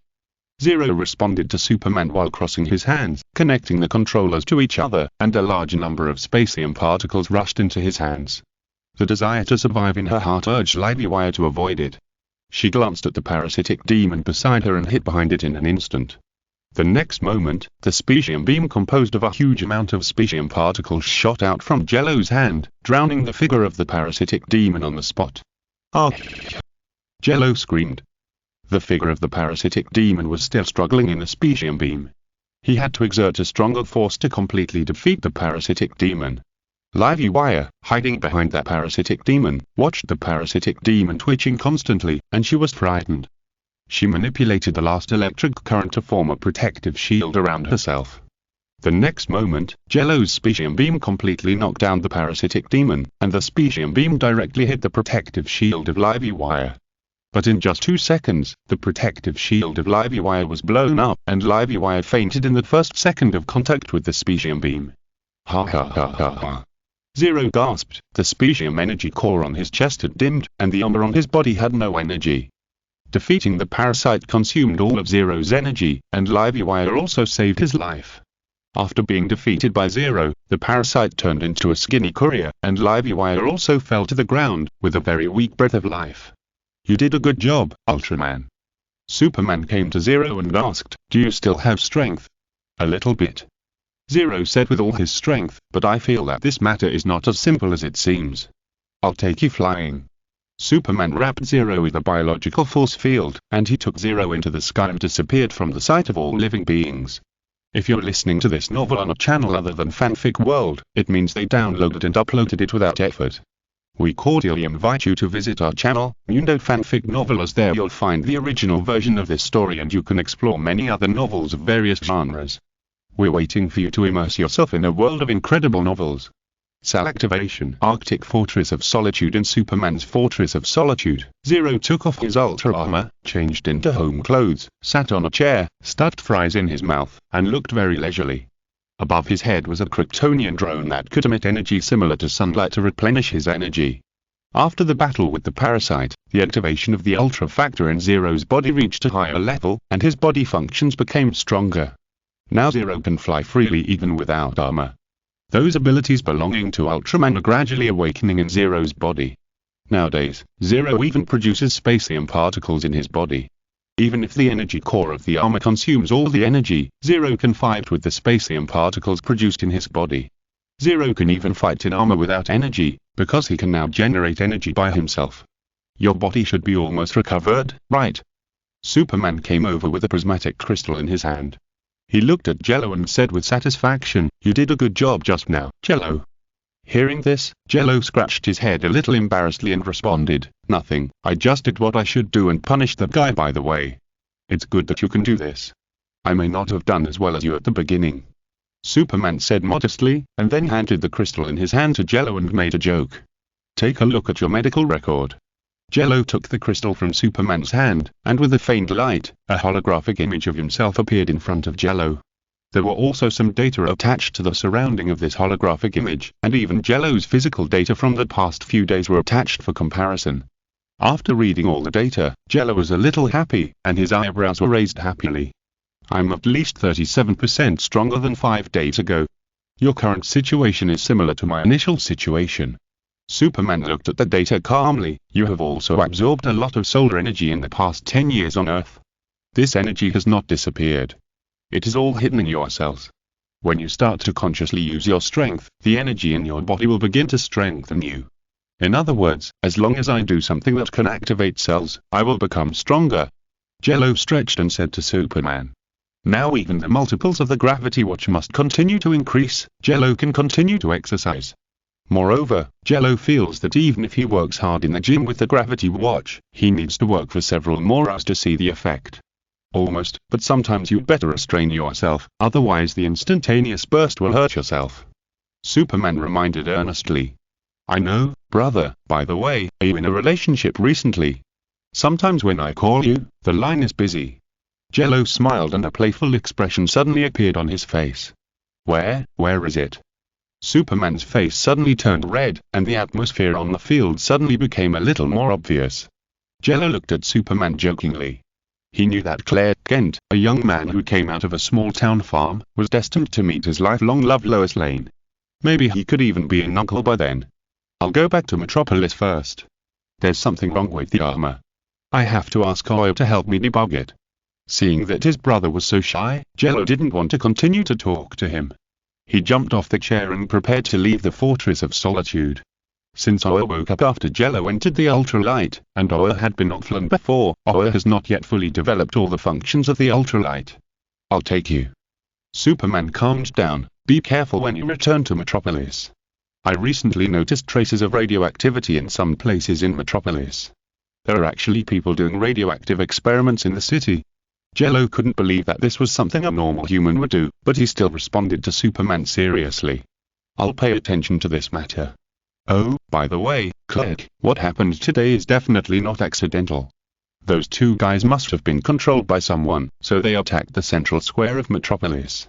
It's like they deliberately led us to take action. I know, leave this matter to me. Superman said calmly, I'll take you back to Metropolis first, and leave the rest to me. Then you should be careful too, Clark. Metropolis basement of a small warehouse rented by 00 came to the interior of Ultralight, which was made of a special white alloy. The surface of this white metal would glow slightly, and even if the lighting system was stopped, the interior of the spacecraft would remain bright. Sneakers made a slight sound on the floor of the spacecraft. Zero came all the way to the main control room of the spacecraft and sat casually in the captain's seat. Ultralight did not seem to be designed for Ultraman, who was 40 meters tall on average. The various facilities, operating systems, and even the spacesuits made based on the body size of humans on Earth. But the Ultralight's database contained a lot of data related to Ultraman, and even the Kingdom of Light technology, but Oya had no way to access these technologies for the time being, and the energy that drove it was even specium particles. This made Zero more and more curious about where he came from. Oya, how is the adjustment of US-03S? Zero called out Oya, the AI of Ultralight. There is a small problem, Zero. Oya's neutral voice echoed in the spacecraft. Zero was puzzled and asked, what's the problem? US-03S is equipped with too many weapons, which has caused a repulsion with the flight system. With the current technology, we can only choose between the flight system and the weapons. Oya said slowly. Then remove the flight system, Oya. Zero heard this and didn't expect that he had just awakened the ability to fly and inadvertently solved a problem for himself. I have awakened the ability to fly, and the flight system is not that important. Understood, Zero, I will make the final adjustment of the No. 3 now. Oya responded. Let me know when you're done. Jello stood up from his chair. I'm going to the training room to exercise for a while.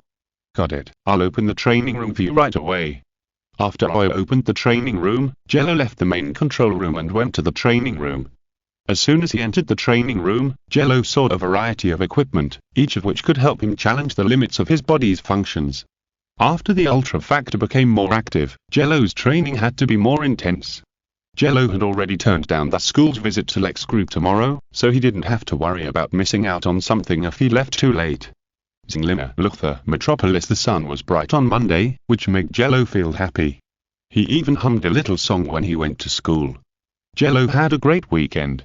The third set of armor had completed the final debugging and was ready for actual combat at any time. Jello put his school bag in his small locker, took out the textbook for the first class, and sat in the classroom waiting for the teacher to come. Just when Jello thought that today would pass as usual, the teacher of the first class brought a strange face. This was a girl with long blonde hair and shoulder-length hair. Her blue eyes were like the best sapphires. Her delicate face was slightly proud. Her white and flawless skin looked very well maintained. Her small suit and knee-length pleated skirt looked very expensive. Jello remembered clearly that there had never been such a gorgeous lady in the school. He didn't know which big company's daughter she was. The girl sat directly next to Jello. The high school Jello attended was a floating system. There were no fixed classes and seats. Everyone only had their own small locker. There were still 3 minutes before class, but the blonde girl suddenly started talking to Jello. Are you Jello Kent? Jello was a little surprised. How do you know my name? The day before yesterday, the whole school visited my company. I happened to remember the faces of all the students in the school, and by the way, I learned from someone who knew you that you didn't go that day. The blonde girl smiled sweetly and slowly told the reason why she remembered Jello. Listening to the blonde girl's words, Jello immediately grasped her key points. Lex Group is your home. Wait, are you, Lena Luthor? Lena maintained a polite smile and looked very friendly to Jello. If I remember correctly, you should be from the small town of Smallville. It just so happens that my brother liked to go there a few years ago. I'm also very curious why he likes a small town so much. If you have the chance, you must take me to visit it, Jello Kent classmate. I will be honored at the time, Miss Lena. Jello replied calmly on the surface, but his heart was already in a state of turmoil. Is this the bald man's sister? I don't know, and she will lose all her hair, what a pity. Jello thought with a sense of malice. He had seen Lex Luthor before when he went to his farm. He still had hair at first, but it fell out in the past few years. And from the existing photos, Lex's father is bald, which is definitely a genetic disease in the Luthor family. I don't know if this gene will be reflected in this Lena Luthor.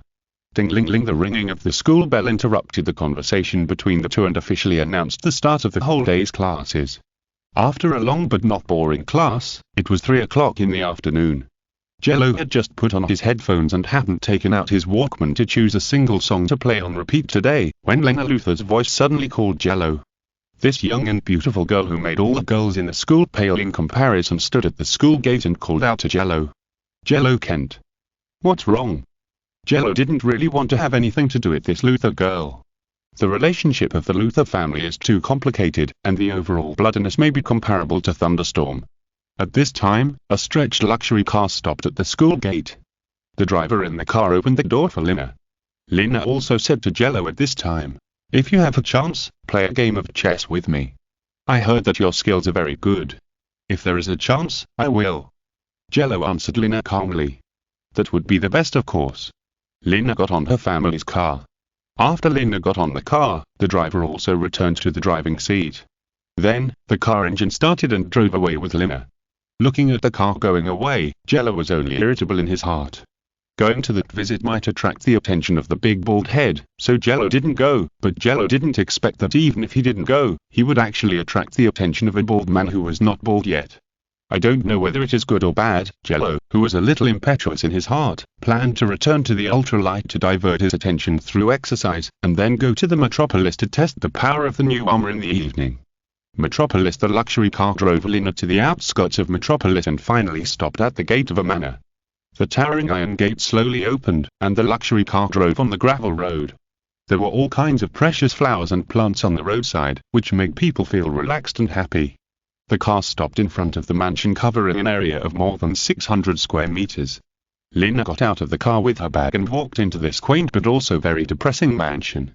A depressing picture was hung in the most conspicuous place. It was an ancient painting of a group of angels holding holy swords and killing all the demons in hell. You're back, Lena. Did you have fun at school today? A lady in a black dress with dark brown hair appeared on the stairs. She looked down at Lena, and I don't know what she was thinking in her deep eyes. After seeing this woman appear, Lena's mood suddenly became very bad, but she still suppressed her displeasure in her heart, and a polite smile hung on her beautiful face. Yes, mother, I am very happy to spend time in school. The deep meaning of this is that I am not happy to be with you. The lady snorted coldly, a clever little girl. Then, she left Lena's sight unhappily. At this time, a big bald man appeared on the route where the lady left. He said to the lady politely, Mother, I think I haven't seen you for a day. Huh? The lady raised her head, looking very arrogant. Seeing that the woman was unhappy, the big bald Lex Luthor seemed very happy. He came to Lena happily and asked with concern, Did you meet anyone you can talk to at school? Do you want me to buy the school and expel a few guys you don't like? No need, brother. Lena smiled slightly, but I did meet someone who is a little worthy of attention. Oh? Lex was also attracted by the attention. Is that person a boy or a girl? He is a boy. Lena looked at Lex and said, his name is Jello Kent, a young man who came to the Metropolis to study. Kent. Kent from the town of Smallville. Lex's eyes lit up, and then he said to Lena, bring him here if you have a chance. Speaking of which, I should be considered a friend of his brother. Atomic Skull and Metal Man. Metropolis for Albert Michaels. These few days were very painful. His whole face was wrapped in bandages, and his range of movement was limited to a small wart. His concept of time was limited to the 3 meal times mentioned by the food deliveryman. There was no entertainment, not even a radio. Albert's few remaining pleasures were playing rock, paper, scissors and counting with himself. 100, 1001. Just as Albert counted to 1000, the sound of leather shoes stepping on the ground suddenly appeared in the room, and then, that polite voice appeared in Albert's ears after a long time. Long time no see, my friend. You must have had a hard time these days, but please apologize for your loneliness. Only by keeping you in a relatively quiet environment can your body recover as quickly as possible. It was Simon Pons, who appeared in the ward and apologized for not visiting Albert in the past few days. Albert believed Simon Pons' words, because in the days after Albert had the operation, he did not feel a headache, and all his previous illnesses were eliminated after the operation. Albert felt like he had been reborn. No, it's okay, you don't have to apologize, Mr. Simon. Albert stuttered. Ha ha ha. Simon walked to Albert, reached out and patted Albert on the back, comforting him. It seems that you need to restore your ability to communicate with others now, my dear Albert. Don't worry, we will completely cure you. Thank you very much. Albert held back for a long time before saying these few words. Looking at Albert, who was stuttering because he had not been in contact with others for a long time, Simon smiled slightly. He looked at Albert and said, "Your operation went well, my dear friend, but what?" Hearing this, Albert stuttered. "You'll have a little more superpowers, just like Superman." Simon persuaded Albert step by step, extending what he did for Albert to better things. Like Superman? Hearing Simon's words, Albert stopped stuttering, and his eyes that were not bound by bandages suddenly became extremely bright. Who wouldn't envy Superman, who can fly freely in the sky like a god on Earth? Oh, want to use Superman's power to do something shady? Yes, just like Superman, my dear friend. Simon tempted Albert with words in his ear like a devil tempting ignorant people to trade their souls. Can I become Superman? Can I be as popular as Superman? Can I be more eye-catching than before? Thinking of this, Albert's heart was moved. Suddenly, Albert felt his palms were very hot. He raised his hands and saw 2 purple flames rising in his hands. What is this? This is your superpower. Simon was very pleased to see the flames in Albert's hands. He looked into Albert's eyes and said very sincerely, "As long as you can complete all the treatments, you can become as attractive as Superman, or even more attractive than Superman." More attractive than Superman? Albert was moved by this sentence and kept repeating it. At this time, Dr. Cheston pushed open the door, hurried in and whispered a few words to Simon Pons. Simon Pons' face lit up, then turned to Albert and said, "My dear friend, I have some things to deal with. Please forgive me for not being able to stay here any longer." "Okay, no problem," Albert replied casually. After getting Albert's reply, Simon took Dr. Cheston out of the room and went to the reception room, where someone had been waiting for a long time. "Sorry to have kept you waiting, Mr. John Codben."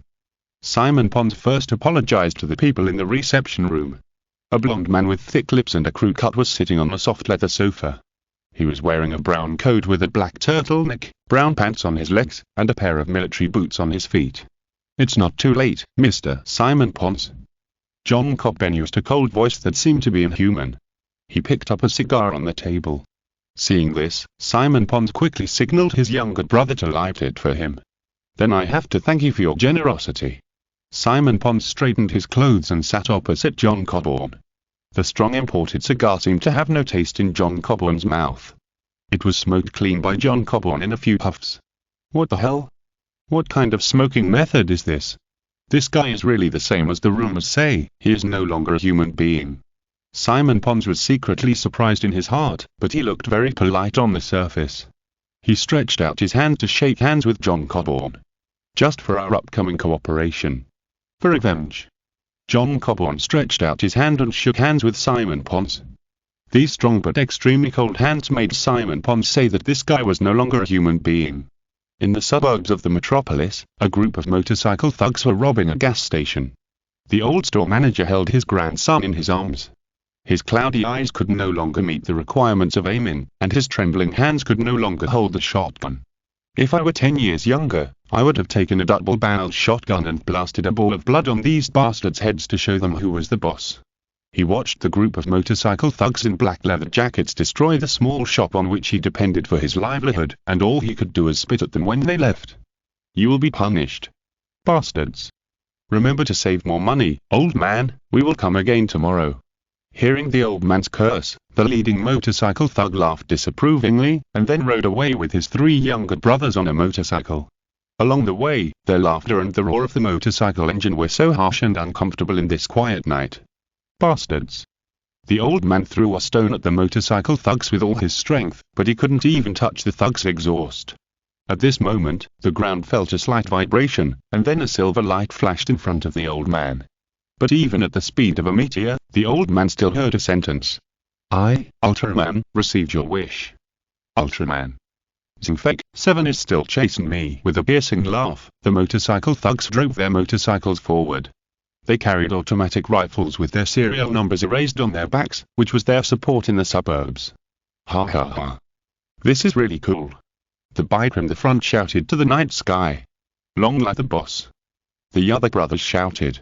Just as the 4 were immersed in joy, an uninvited guest suddenly broke in. The brother at the back saw through the rearview mirror that a motorcycle was flashing its lights at them crazily, which was simply a provocation to them. Boss, someone wants to race with us. The brother shouted hurriedly. What? Someone wants to race with us? They really don't know how to live or die. The bike leader curled his lips in disdain, then twisted the accelerator hard, and the pointer on the dashboard was almost beyond the limit. After driving for nearly half an hour, the bike leader thought he had gotten rid of the other party, so he laughed up to the sky. You still want to race with us? You're so stupid. You were still wearing diapers when I was racing. Guys, keep speeding up. What are you talking about? A voice appeared faintly in the ears of the bike leader. Hearing this, the bike leader turned his head suddenly and found a man in red armor driving a large motorcycle and driving side by side with them. Although it was a little different from the image on TV, the bike leader recognized the other party. His pupils shrank suddenly, and the speed of turning the accelerator with his hand slowed down. Ultraman, in the dark night, the stars sprinkled on Zero's new armor. This armor is thicker than the previous 2. It is red all over, but the outer thighs, outer hands and helmet are silver. There is a protrusion on the top of the helmet, and there is a round green core on the forehead. The V-shaped orange optical eyepiece is staring at the bikers. Aha! After Zero appeared, this night was not a happy night for the bikers. They twisted the accelerator frantically, trying to bury Zero's figure in the exhaust. And Zero just followed them slowly. No matter where they drove, Zero drove the large motorcycle under him and followed them. Like a ghost. The bike boss glanced at the dashboard and found that the car was running out of gas. He looked behind him through the rearview mirror and found that Zero was still following them. He was immediately annoyed. Fuck, Ultraman is still chasing us. As soon as the bike boss finished speaking, Zero jumped up from the large motorcycle under him, and 3 odd-shaped darts appeared in his hand at the same time. Swish, swish, swish. With 3 sounds of breaking through the air, 3 darts were thrown by Jello at the 3 bikers. With the blessing of Ultraman's telekinesis, the 3 darts hit the bikers' fuel tanks respectively, causing the vehicles to explode. The figures of several bikers were instantly enveloped by the explosion, and wailing sounds continued to come from the explosion. Seeing this scene, the bike leader panicked all of a sudden. He pressed the brakes desperately, and after leaving a long tire mark on the road, he got off the motorcycle under his crotch. Come on. Aren't you very strong? Come and fight me to the death. He roared at Jello like crazy. The dragging of the corners of his mouth and the bloodshot eyes made him look very fierce. At this time, Jello had already landed safely on the ground. He slowly walked towards the bike leader without saying a word. Damn it. Seeing this, the boss of the bike tribe became even more angry. His skin began to change from the normal white skin color to red-green. He also had a pair of eyes on his forehead and his body became bigger. Oh? It's an alien. Jello looked at him and remembered that he had seen the information of this species in the alien database of the Fortress of Solitude. The Niba people are a race in the universe that likes hunting. They have a general level of technology and most of the tribe members are bad-tempered. Moreover, the physical level of the race is not much higher than that of ordinary Earthlings. They are typical of being both inexperienced and playful. The Ultralight only has things related to Ultraman, nothing else, not even biological data that can be compared, so Jello specially asked Superman for some alien information. Go to hell. Ultraman. The Niba people took out 2 things that looked like water guns from his trouser pockets, and then pulled the trigger at Jello, and electromagnetic balls flew towards Jello. Looking at these electromagnetic spheres, Jello pulled out the straight blade long knife hanging from his waist, and split the electromagnetic spheres with a few slashes. Then he pointed the tip of the knife at the demon man and said coldly, "What's wrong? Weren't you very impressive in that little shop just now? Why can't you even have a decent attack against me?" The demon man wanted to continue attacking, but the next second, he couldn't even speak. "Give your life back to God." Jello complained about the demon man's irritability and shook off the blood on the knife. A line of blood appeared from the demon man's forehead, and then slowly seeped into the demon man's body, and finally split the demon man in half. The body of the demon man, which was split in half, fell to the ground, and Jello slowly sheathed the knife.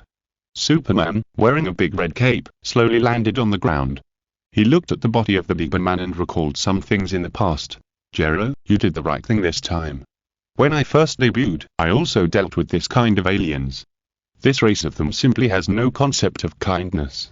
No matter how kind you treat them, the demon man will only kill you in return. But you have to remember, Jello, no matter what, you can't let hatred blind your eyes. Killing will never solve all problems. Don't let the anger in your heart dominate everything. For you and me, sticking to yourself is the most difficult thing." Jello took off the V-shaped optical eyepiece on his face and looked at the body of the demon man without a trace of regret in his heart. "For those who left in pain, I hope this can give you some comfort. There have been many robberies in the suburbs of the metropolis in recent days. Most of the victims will die after being abused. The old man and his grandson are very lucky." The behavior of this group of evil aliens made Jello feel sick. Even under Superman's warning, the nameless anger was still burning in his heart. Even if he tried to restrain his power, he was still ruthless. These alien scum should stay in hell forever. After solving all this, Jello rode on the large motorcycle named Dying Dame and prepared to leave. At this moment, a figure suddenly called Jello and Superman. "Hello, Superman and Ultraman." A colorful figure appeared behind the two of them, with an eye mask on his face, and was greeting them. Dick Grayson. Looking at the colorfully dressed guy in front of him, Jello recognized him at a glance.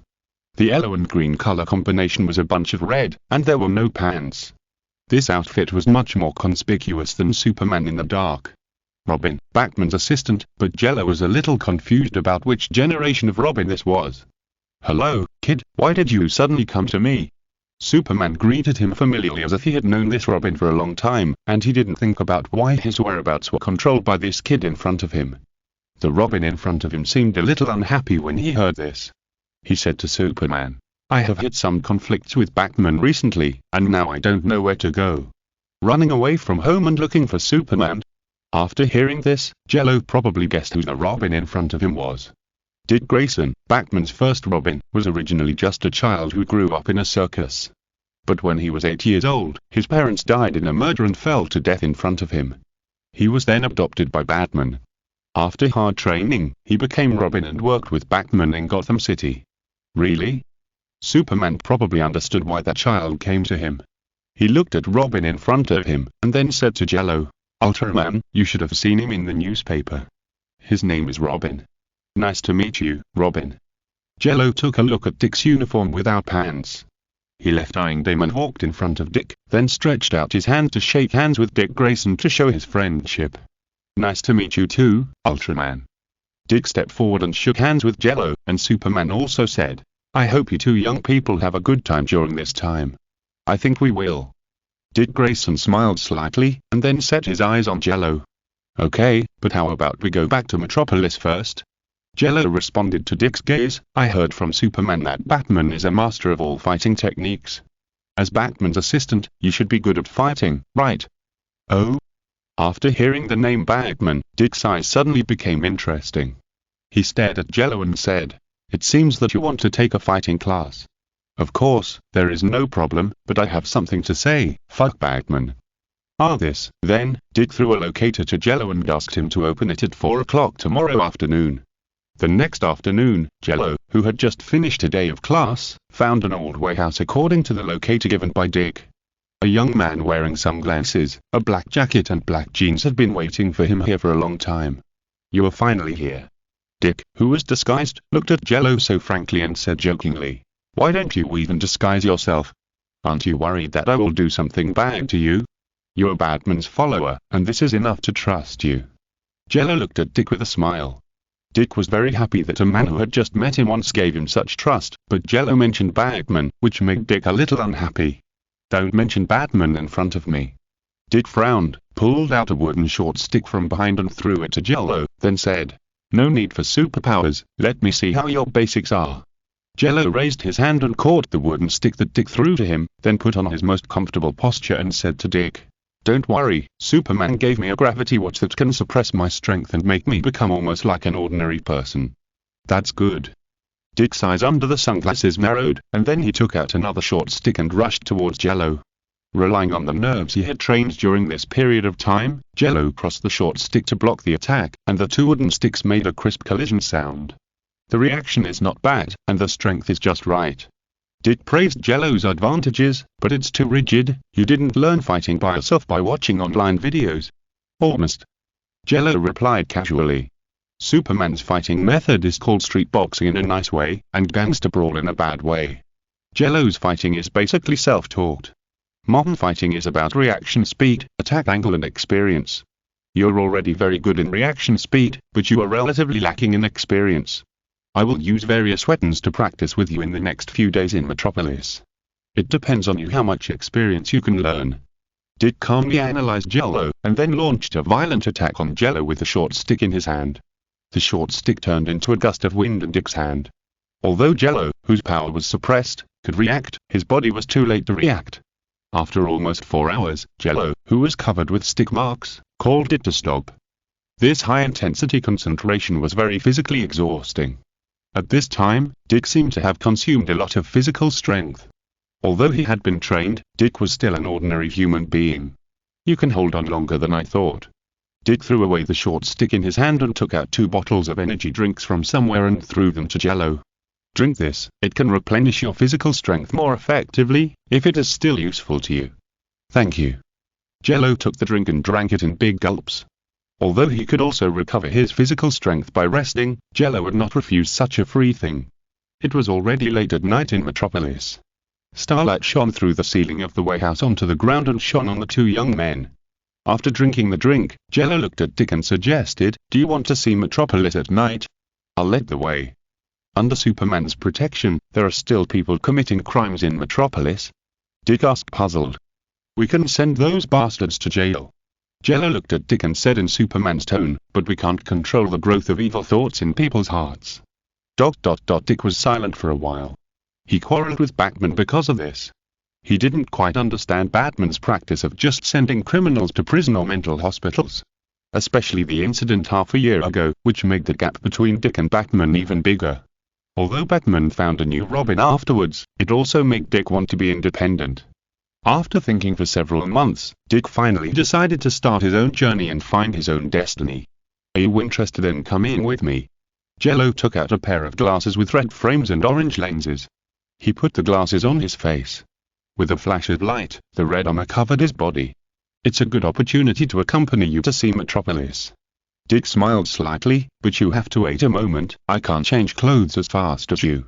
"Of course, as long as it's not the one without pants." The darkness of Metropolis late night, 2 figures shuttled through the darkness, and several gangsters fell down with painful howls. Jello put down his fist and looked at Dick beside him. "It's better for you to do the interrogation. Then leave it to me." At this time, Dick changed into a black-tied combat uniform. This very close-fitting uniform made his bud look very perky. There was a combat belt around his waist, and there was no other elements. Dick took out a grappling gun from his belt and aimed at the top of a building. He walked in front of a gangster, picked him up, and then used the grappling gun to fly to the top of the building with the gangster. Seeing this, Jello also flew up. His armor numbered US-03S, codenamed 7, could not fly, but fortunately Jello himself could fly. On the rooftop of the building, Dick punched the thug in the abdomen, then asked the bastard who seduced the underage skater in a deep voice, "Where did you get the goods?" "I don't know," the thug said stubbornly, and Dick and Jello would make him pay for his stubbornness. Seeing this, Dick picked up the thug directly, and then walked to the edge of the building, letting the thug look at the dark ground. "As long as I loosen my grip, you will fall to pieces. Now, do you want to say it or not? This is a building hundreds of meters above the ground. If you are not careful, the thug will be smashed into a pulp, but the thug knows that these superheroes are kind and will not really kill him, so he became presumptuous. You dare not kill me, a bunch of cowards. Listening to the thug's words, Dick turned his head and glanced at Jello, then said, hurry up later. Got it? Jello replied to Dick. What do you mean, hurry up? The gangster was very confused, but the next moment, Dick threw him off the tall building, letting this scum play a rappelless bungee jump that ordinary people can only play once in their lifetime. Ah! The gangster screamed in the air. He could already see the ground, and he closed his eyes in resignation. But an invisible force spread out, caught the gangster, and brought him back to the roof.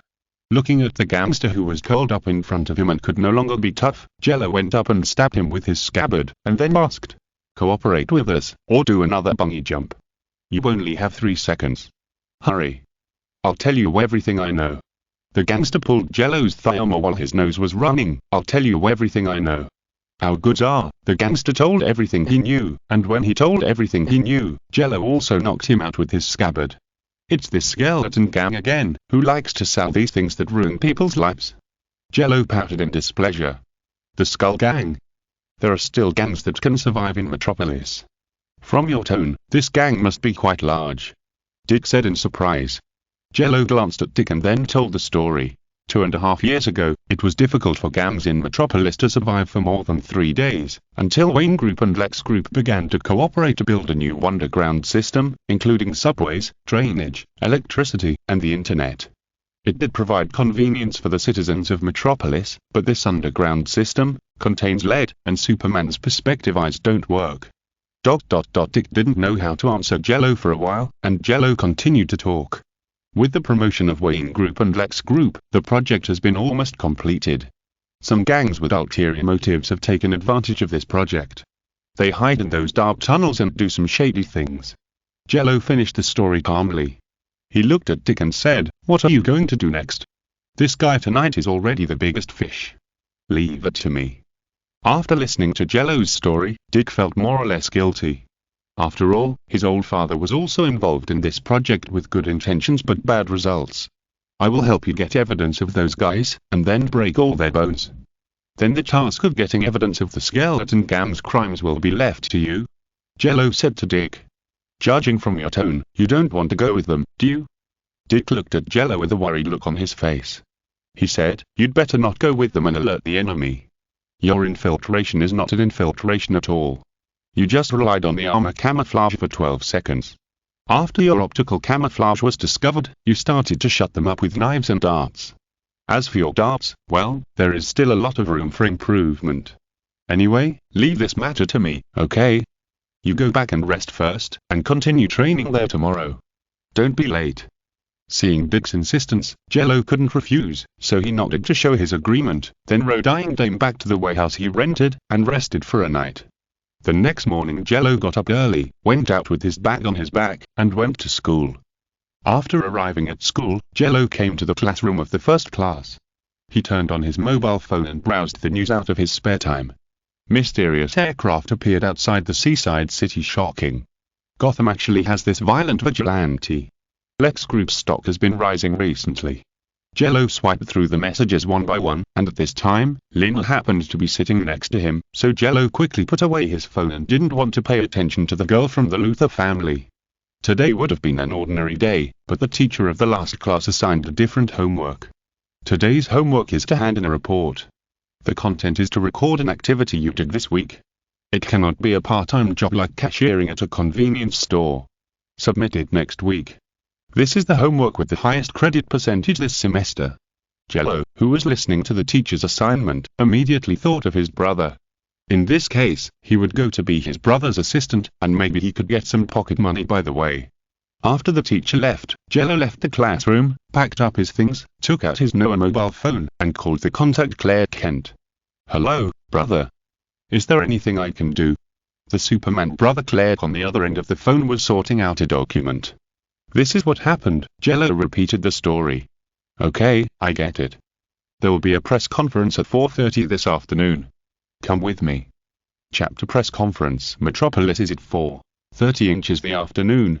Hearing this, Jello raised his left hand and looked at it. It was already 3 10 inches the afternoon, and there was still time, so he asked, "Which company is this press conference?" "It can't be, well, it's Lex." Brother Cled knew what Jello was going to say, so he spoke first. "This guy likes to be in the limelight recently." Jello frowned immediately. Even if Jello was given a lifetime, he would never forget that the deadball guy almost killed his father Jonathan Kent. If Cled didn't have superpowers, he would have lost this adoptive father. Seeing this, Cled hurriedly tried to smooth things over. "Okay, if you want to finish your homework as quickly as possible, this afternoon's press conference is the most suitable, and you don't have to worry about other things. I'm here, don't worry." "Okay, you tell me a place, I'll wait for you." Jello suppressed his disgust for Lex and said to Cled, "First Street in Metropolis." Then, Cled reported a series of addresses. Jello repeated them, and prepared to leave for the press conference. At this time, Lena Luthor passed by Jello. She paid a little attention to Jello, and then walked straight to her car. "Don't go home today. I want to go find my brother first." Sitting in the back seat of the car, Lena said to the driver in an unquestionable commanding tone. The driver thought for a while and responded, "Then I have to ask Mr. Lex first." "Then go and ask." Lena folded her hands in front of her chest, waiting for Lex's reply. Then, the driver took out the communication tool that Lex specially equipped for him and sent a text message to inquire. About 5 seconds later, Lex responded, "Okay." After getting the consent of the big boss, the driver took Lena to the press conference. 4 p.m. press conference clerk, wearing a meat suit, stood at the door of the press conference. In addition to him, there was a man and a woman standing with him. Jimmy Olsen, a thin red-haired young man with a camera hanging on his chest, asked Clerk, "Your brother should be here soon, right, Clerk?" "Believe me, he won't be late." Clerk answered confidently. "It's better to be like this. I hope he won't be lost on the way like our small-town boy." Lois Lane looked at Clerk jokingly. Clerk looked at the woman in front of him who deeply attracted him, and was speechless for a while. Lois Lane was not the most beautiful among the women Clerk had met, but Clerk never cared so much about appearance. Clerk cared more about Lois's quality than appearance. "Believe me, he won't." Clerk smiled and replied. At this time, Jello's figure gradually appeared in Clerk's eyes, so he greeted Jello. "Here, Jello." Jello ran over when he heard Clerk's greeting. Clerk patted Jello on the back and introduced this brother to his 2 friends. "Here's my brother, Jello Kent." "Jello, this is Lois Lane, and this is Jimmy Olsen." After looking Jello up and down, Lois said, "Is this your brother? The age difference between you two is quite big. He and I both adopted." Clerk said honestly. Jimmy Olsen said enthusiastically, "It seems that this is our early worker today. I'm Jimmy, Clerk and Lois photographer. You just need to follow me for a while." "Okay." Jello responded. This was the first time he met Lois Lane and Jimmy Olsen. He had never seen these 2 people before. "Let's go, grab a good seat." Lois waved her hand and greeted the 3 men. "I have something to ask Lex Luthor later. Remember to follow, little brother Jello." Jimmy enthusiastically took Jello, almost making Jello a little embarrassed. "Then let's go in." Clerk straightened his bow tie and said. Then, the 4 of them entered the venue. At this time, there were already quite a few people in the venue, and the lights in the venue illuminated some of the new products displayed by Lex Group. Jello looked at a military drone displayed by Lex Group. The streamlined shape immediately attracted Jello, and he murmured about the advantages of this drone. With the help of this streamlined shape, this aircraft can reach a flight speed of at least Mach 3, and this is a drone, so there is no need to worry about the pilot problem. The speed can continue to increase, and the types of firepower that can be carried are definitely not small. The weight even exceeds the one released by Wayne Group last year. It is really an excellent fighter that can enter the battlefield at super high speed. Looking at this fighter, Jello even had a new direction for the development of Ultra Armor in his mind. The No. 3 Armor 7 that Jello is currently using and the No. 4 Armor that is under development without a number or code name are both developed in the direction of absolute firepower. However, it seems that it is necessary to develop a set of Ultra Armor with the development concept of lightness, high mobility, and variable light ability. "Oh? It seems that you're very interested in my brother's masterpiece." A familiar voice appeared in Jello's ear. Jello, who was paying full attention to the light unmanned fighter, finally reacted and turned to look at the person who called him Lena Luthor. Jello looked at the person in front of him in confusion. Hearing this, Lena smiled lightly. Nice to meet you here, Jello Kent. At this time, Louise beside Jello noticed Lena's name. She raised her eyebrows and asked Lena, Luthor. Are you Lex Luthor's sister? You are Miss Lois Lane. I have heard about you from my brother. You're a smart and brave woman. Lena responded to Lois politely. It seems that Lex didn't say bad things behind my back. Lois said coldly. In the past, when Lex was the craziest, he once kidnapped Lois as a hostage to deal with Superman, which made Lois feel bad when she thought about it. Oh? You are the sister that Lex mentioned. Claire seemed to have heard of Lena's existence from Lex a long time ago, and walked forward to greet her. You're as smart as Lex said. Thank you for the compliment. I'm also Jello's classmate now. Lena had a faint smile on her face. She looked at Jello. I heard from Elna that you're very good at chess.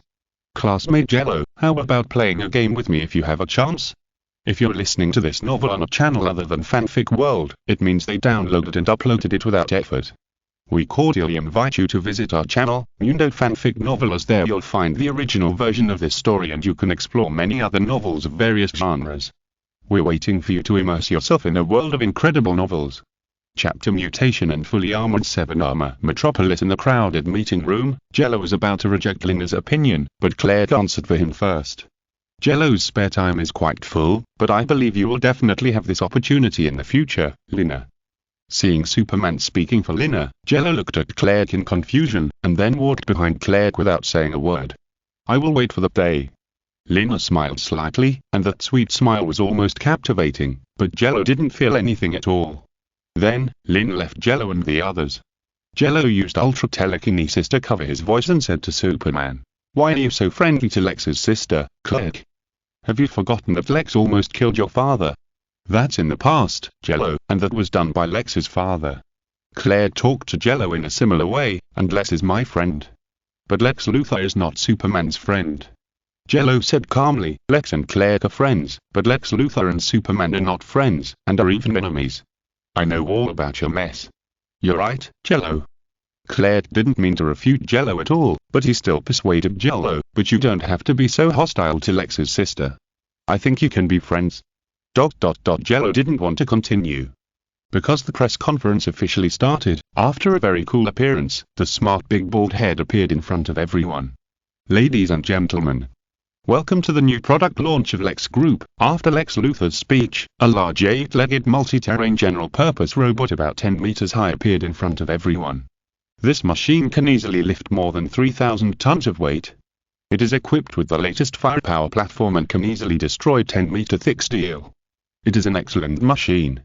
Seeing Lex Luthor's praise of the machine on the stage, Louise had already prepared questions to question Lex.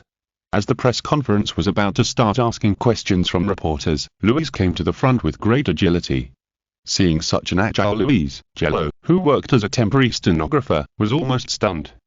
He quickly followed Louise to the front. Next is the time for reporters to ask questions. Lex said this with a cold face, because he knew that someone would definitely come to question him crazily. Lex Luthor. Louise rushed to the front and asked several highly targeted questions. Lex, the bald man, had been prepared for this and dealt with these questions one by one, while Jello was frantically writing down their conversation. The two of them talked so fast that Jello almost wanted to use his superpowers. Protect, Louise, Jello. Suddenly, Claire's voice reached Jello's ears. Jello didn't know why Claire was so sudden, but he knew to do it. Danger! Jello shouted, while using Ultraman's telekinesis to protect Louise. As for the bald Lex Luthor, he didn't consider him at all. Boom! The next moment, a bomb exploded in the sky above the venue. The flames of the explosion were like a sun, and the violent shockwaves and sound waves directly shattered all the glass. Because the glass of the venue suddenly exploded, some people were unable to dodge and were stacked by the sharp glass, and blood began to flow out slowly. The venue was in chaos. Jello saw that with the equivalent of the bomb just now, if it exploded inside the venue, it would send everyone in the venue to see God collectively. It was Claire who used super speed to throw the bomb out of the venue, but the bomb suddenly exploded after sensing the change, causing chaos.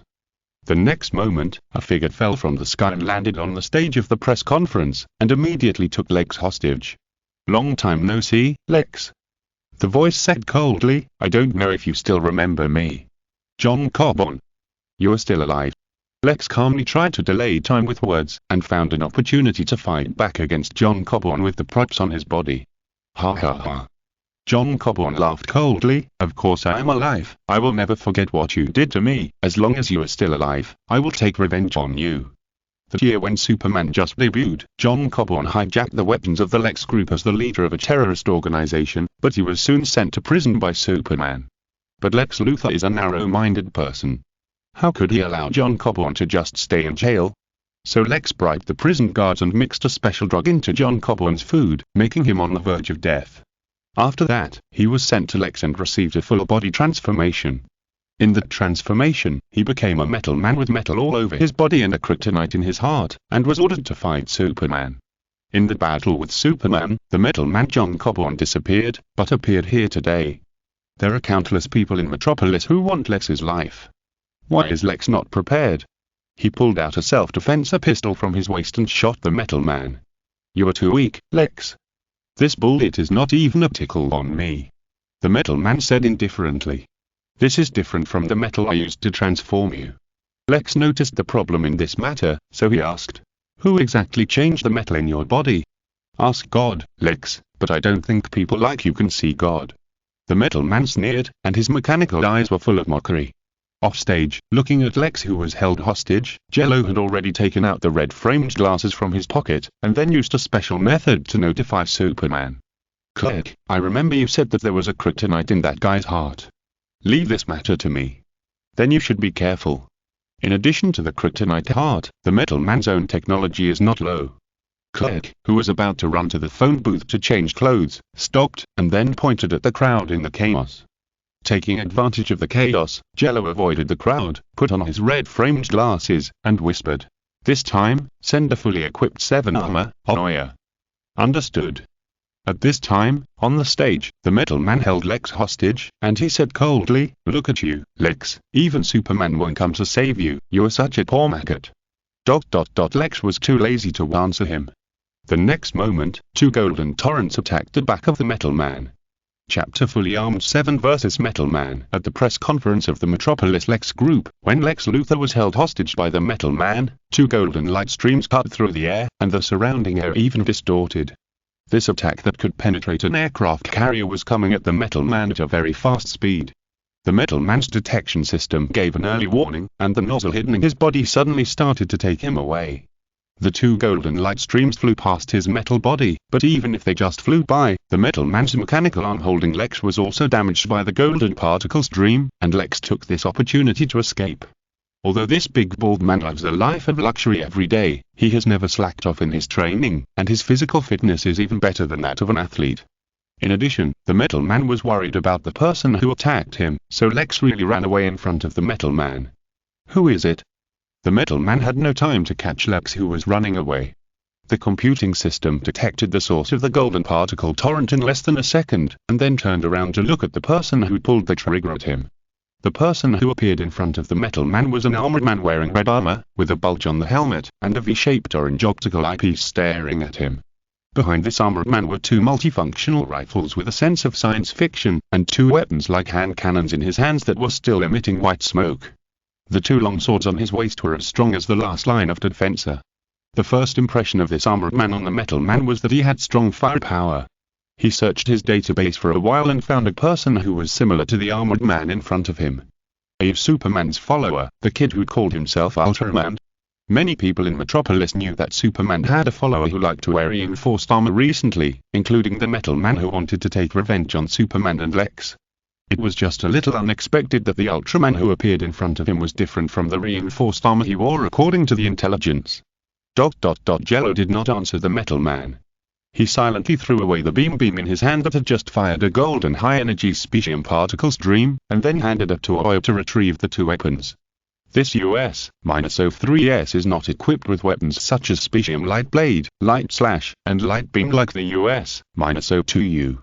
Instead, it has thickened armor, improved close combat output and flexibility, and serves as an experimental platform for the next armored weapons. The beam just fired is one of the experimental weapons. The metal man looked around. It stands to reason that Superman should have flown over his head at this time, but he has not appeared today, which makes him very strange. Moreover, his target was originally Superman, not a kid who just debuted. "Where is Superman? Call him out." The Metal Man has completed self-repair and restored all combat power, and then said to Jello. Clang, a crisp sound of metal colliding sounded, and Jello drew out the spacium sword from his waist. He held the long sword in his right hand, the tip of the sword pointed at the Metal Man, and the orange V-shaped optical eyepiece lit up. "I'm sorry, Superman's appointment is full today. If you want to see him, I'm afraid you have to wait for him in prison. Then it seems that I have to tear you into pieces before I can see your boss." As he spoke, the Metal Man's left arm began to rotate at high speed, accompanied by a low humming sound, and the Metal Man's left arm turned into a high-speed spiral sword. Green energy lit up from the Metal Man's heart, passed through the energy flow system, and finally transferred to the Metal Man's high-speed spiral sword, covering the high-speed spiral sword with a layer of green. Looking at the faint green, Jello seemed a little familiar. According to the readings fed back by the armor scanning system, it seemed to be green kryptonite energy. Different types of kryptonite have different effects, and green kryptonite is the most effective item to restrain Kryptonians. This mineral from the Kryptonian homeland can easily cut the skin of Kryptonians and cause huge damage to Kryptonians. It is used by many organizations or individuals on Earth to prevent Superman from turning evil, especially Lex Luthor and Batman, who have the most green kryptonite. Although green kryptonite is useless to Zero, the energy contained in this ore still makes Zero dare not underestimate it. A large number of spacium particles were covered on the spacium sword in Zero's hand, and its shape was controlled by telekinesis. "See my new power!" The Metal Man shouted, and then swung the high-speed spiral sword in his hand violently, and a cone-shaped green kryptonite energy wave flew towards Zero. Seeing this, Zero crossed the long sword in his hand and swung it horizontally. A large number of spacium particles formed a horizontal crescent-shaped slash and flew towards the cone-shaped green kryptonite energy wave. The two collided with each other, and the energy index in the core area continued to soar, and finally turned into a violent explosion. The explosion set off a violent impact, causing people who had not yet escaped from the venue to fall to the ground, but before they felt the pain, they found themselves being transferred outside.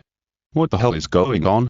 Jimmy Olsen, who was holding a camera and was going to fight on the front line, had not yet reacted to what happened, but Claire suddenly patted him on the shoulder and comforted him.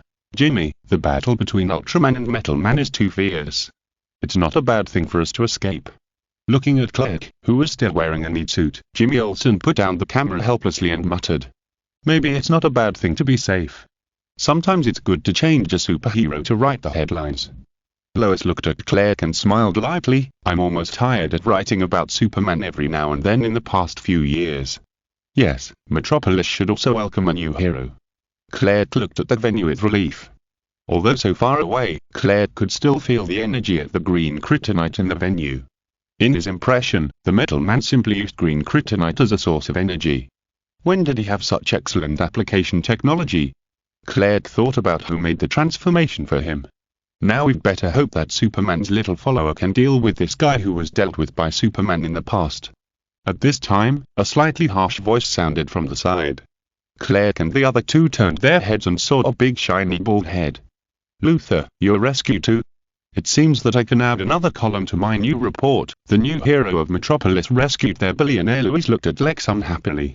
Facing Louise's hostility, Lex straightened his wrinkled custom suit and said to Louise calmly, "You're still so smart, Louise, but I'm not in the mood to argue with you now. I'm more curious about what Ultraman can do." Chapter Kryptonite. Metropolis. Outside the Lex conference hall, where there were constant sounds of fierce collisions, Clark looked at Lex and said to him confidently, "This young man is stronger than you think, Lex." "Oh? I didn't expect our future Pulitzer Prize winner to say the same thing." Lex raised his eyebrows and noticed something. He laughed and said, "Then I can wait and see how he performs." At the same time, in the Lex conference hall, the impact caused by the collision between Jello and the Metal Man created a lot of smoke and dust, making the entire hall look smoky. The ceiling of the hall was shaking slightly, and the wall was constantly rustling and falling off.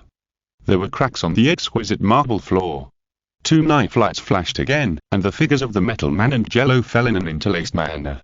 The silver Metal Man with a faint green light fell on the new robot of the Lex group, and the Red Warrior covered with some silver armor fell to the ground. The huge impact made him press a big hole in the ground. "Then let me borrow the new weapon of Lex group." The Metal Man inserted his right hand into the new robot of Lex group. A large number of mechanical tentacles stretched out from the Metal Man's right hand. Jello realized that something was wrong and immediately controlled the two X-rifles installed behind him to fire large caliber bullets. These bullets, which were of the same caliber as the anti-material weapons, fell on the new robot's legs, but they did not leave even a bullet mark. The next moment, the Metal Man disappeared, and the new robot's legs group began to glow green. Because it is an exhibit, it is not equipped with weapons. But it doesn't matter, I'm the biggest weapon. The voice of the Metal Man sounded in the body of the new robot, and a large number of mechanical tentacles of unknown materials ran around in the body of the new robot, and soon this 8-legged robot turned into a giant killing weapon. Looking at the 8-legged robot about 10 meters tall in front of him, Jello, who was relatively petite, drew out another spacium sword. I don't mind having one more hostage when I take revenge on Superman. Boy. The Metal Man laughed wildly, and a large number of mechanical tentacles emerged from the inside of the 8-legged robot. The mechanical tentacles carried strong winds and stabbed towards Jello. Facing the overwhelming mechanical tentacles, Jello swung his two swords and blocked them all without leaking a drop of water. Looking at the readings on the eyepiece, Jello recognized that these metals did not belong to the Earth, and the power to strengthen the Metal Man must come from outer space. But there are so many alien villains in the DC world, and Jello was a little unsure for a while. The X-rifle behind him fired repeatedly, and a large number of large-caliber bullets attracted the attention of the Metal Man. A large number of mechanical tentacles formed a 500mm caliber cannon. The largest caliber of the naval guns that humans have tried is only 406mm. Judging from the technological level of the Metal Man, if he were to fire a cannon based on this caliber, let alone a venue, he might take half of the metropolis into the sky. Go to hell, kid. The Metal Man pointed his gun at Zero, and dots of green fluorescence continued to condense at the gun muzzle. A kryptonite energy shell that could destroy most of the metropolis was condensing. We can't let him succeed, Zero thought secretly in his heart. This was not because he was too kind-hearted, but because half of the metropolis was destroyed by a single shot, which touched his moral bottom line. The X-rifle behind him was removed, and the only weapons left on his body were two spacium swords and two ice axes hidden for close combat. But Zero's speed also skyrocketed at this moment. He flashed in front of the Metal Man and slashed at the 500mm gun barrel with both swords. Ha ha ha ha, I knew that you superheroes would be unable to hold back as long as there was a situation that would cause damage to the surroundings. The Metal Man laughed wildly, and two extremely sharp mechanical tentacles appeared behind Zero. The two mechanical tentacles intertwined with each other, and then rotated at high speed, turning into a high-speed rotating spiral sword, aiming at Zero's back. Save half of the metropolis, or save your own life. Choose. Ultraman. The crazy laughter of the Metal Man rang in Zero's ears. Faced with such a dangerous situation, Zero, who was about to become an adult, had only one idea. He wanted it all. Zero threw two spacium swords at the speed of light and hit the 500mm gun barrel. Then, with the movement of ultra-telekinesis, two ice axes hidden in the armor popped out at the speed of light, and under the control of ultra-telekinesis, a shield was formed to protect Zero behind him. Dang, the high-speed rotating spiral sword formed by the mechanical tentacles pierced the ice axe shield, and this fatal attack was deflected. The next moment, a violent explosion suddenly sounded. Boom! Because Zero inserted two spacium swords into the gun barrel, the accumulated kryptonite energy suddenly ran wild, causing a violent explosion. The impact of the explosion caused some of the Metal Man's systems to fail, and it took time to take care of itself. And Zero's two spacium swords were completely scrapped in the explosion just now, and they could only be recycled. The Metal Man who had integrated the new weapon of the Lex group sensed something was wrong, but his operating system had just gone offline. Move quickly. The Metal Man restored the operating system while transmitting his consciousness to another place. The battle with Jello was already a sure loss, and the Metal Man didn't want to put himself here. However, he made a secondary preparation. In the smoke produced by the explosion, Jello used Ultraman's telekinesis to send two ice axes into his hands. These weapons were similar to the small darts before and were extremely sharp. Click with a slight sound, Jello combined the two ice axes into a large double-edged scimitar, the 7-type heavy double-edged blade. After the 7-type heavy double-edged blade was combined, Jello walked towards the Metal Man, and the sound of the metal boots stepping on the ground was simply terrifying. Who the hell are you? The Metal Man wanted to delay time, and he was still 0.3% away from a complete consciousness upload. It's just an Ultraman passing by. You don't need to care about him. As soon as the word fell, Zero's figure suddenly turned into a red meteor. The 7-type heavy double blades in his hand drew across. The silver blade light seemed to cut off everything, and the Metal Man's body was chopped into pieces on the spot. The progress of the Metal Man's consciousness upload also stopped at 99.9%, not a complete consciousness upload. Boom. The explosion sounded behind Zero. The high temperature burned his back armor. Zero turned on the cooling system. A large amount of hot air poured out from the cooling holes, which made Zero's figure look a little illusory. In a pile of ruins, Zero found the remains of the Metal Man, including the kryptonite inside. This was an alien technology he had never seen before, and it had to be sent back to the ultralight for inspection. And the next second after the Metal Man's body exploded, somewhere in the Lighthouse Country, a silver bionic robot opened its eyes. Chapter W Plan. Somewhere in the Lighthouse Country in a dim basement, 2 American cockroaches were breeding on the damp ground. The grey rat, who had been hiding nearby and coveting them for a long time, pounced and ate the 2 cockroaches.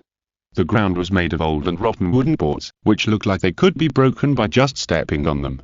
In this very old basement, there was a metal cabin about 2 meters high. Squeak! A lot of steam came out of the metal cabin, and then the hatch was opened, and a silver Metal Man walked out of it. He stepped on the mouse that had just eaten dinner and said hatefully, "Damn Ultraman, you actually came to ruin my good thing." Bang! Then, the Metal Man smashed the wooden wall next to him with a punch, venting his resentment, and planned to return to Metropolis to continue his revenge plan. Although the uploaded consciousness was not complete, the Metal Man would not forget his ultimate goal, revenge on Superman. You failed.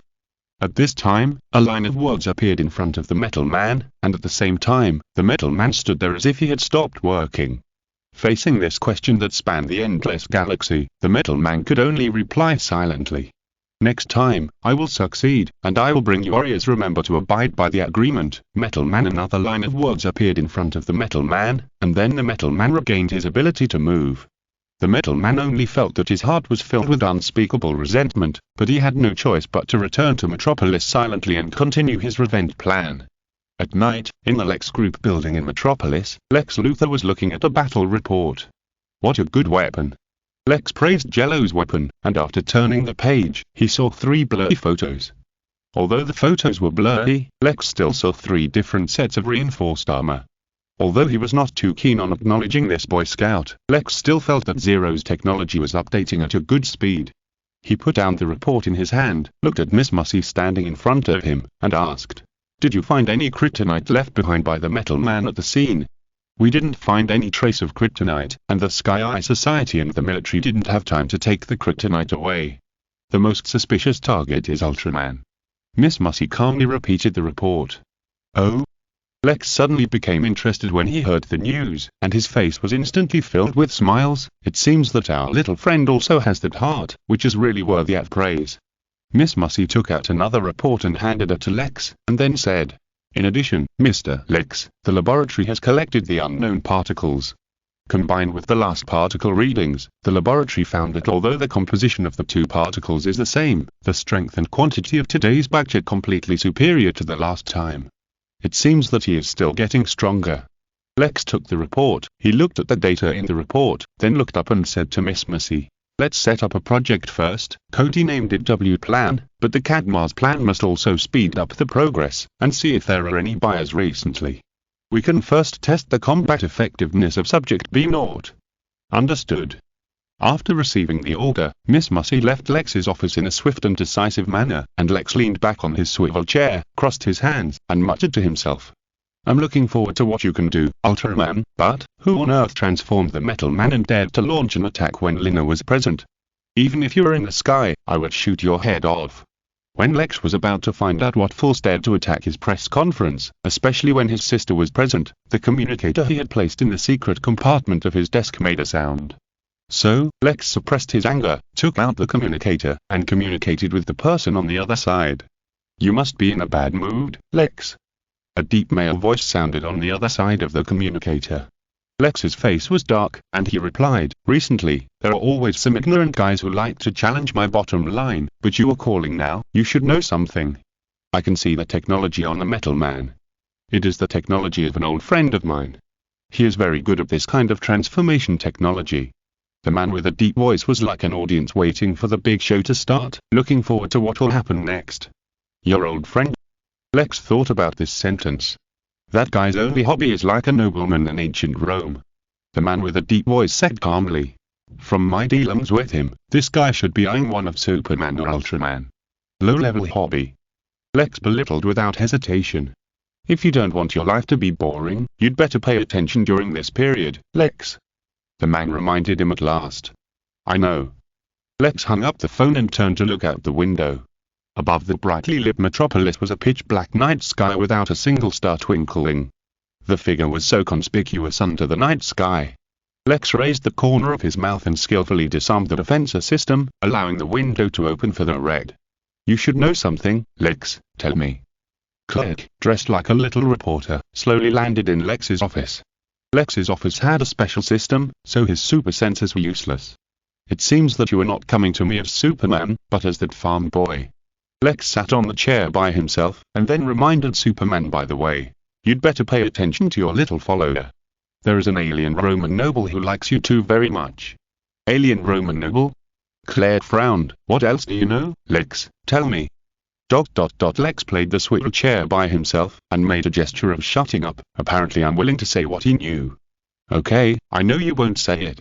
Clerk was about to leave, but before leaving, he still reminded Lex, but you'd better not do anything to him, Lex. Don't worry, I won't let innocent people get involved in the fight between the two of us.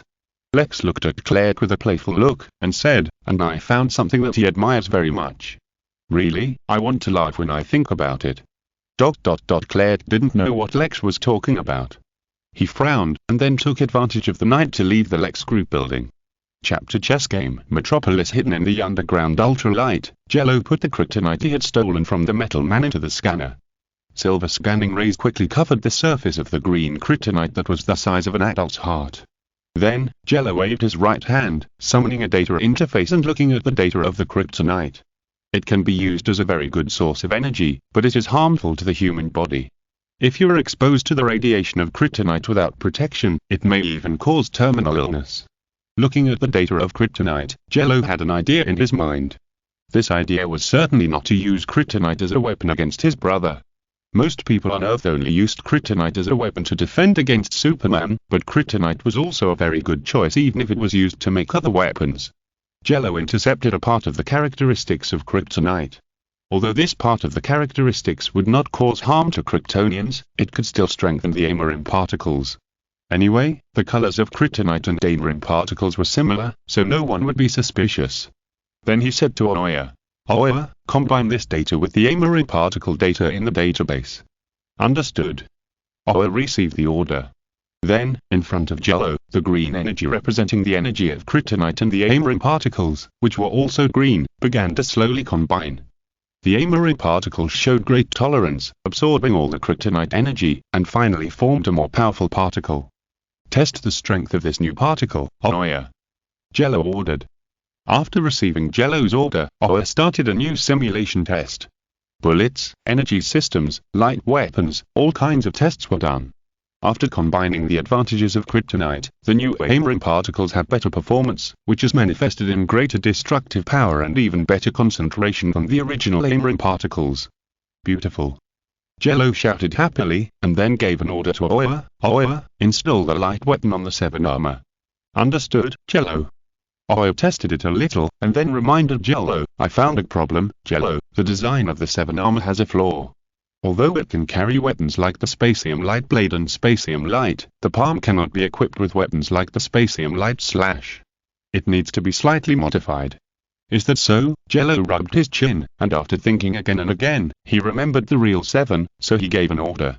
Then install a small particle generator on the forehead of the 7 armor, which can simply emit a thin line of light beams.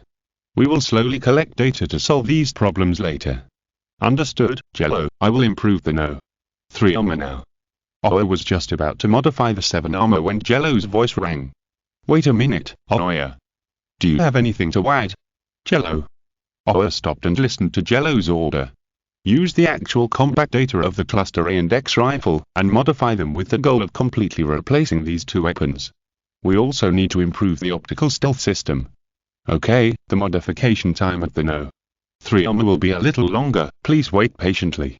What about the manufacturing of the no? 4 armor and the no? 5 armor? Jello turned around and asked about the progress of the no? 4 armor. The armor body has been manufactured, and the weapon system manufactured based on the no? 2 armor has also been equipped. In addition, the stand shield and transmission system that you requested to be used with telekinesis have also been installed, but the electromagnetic weapon system you designed has not yet been installed, and the design of the no? 5 armor has reached a bottleneck. Listening to Oi's report, Jello said helplessly, the design concept of the no? 5 armor is completely different from the previous armors, which is a bit difficult. The design of the no? 5 armor is completely different from the other 4 armors. When designing the other 4 armors, Jello and Oi designed them based on heavy firepower, high armor, and high endurance. But the no? 5 armor that Jello wanted was a high mobility armor, which seemed a bit difficult. As he was talking, Jello noticed the remains of the metal man he brought back, and then said, "Scan that pile of things.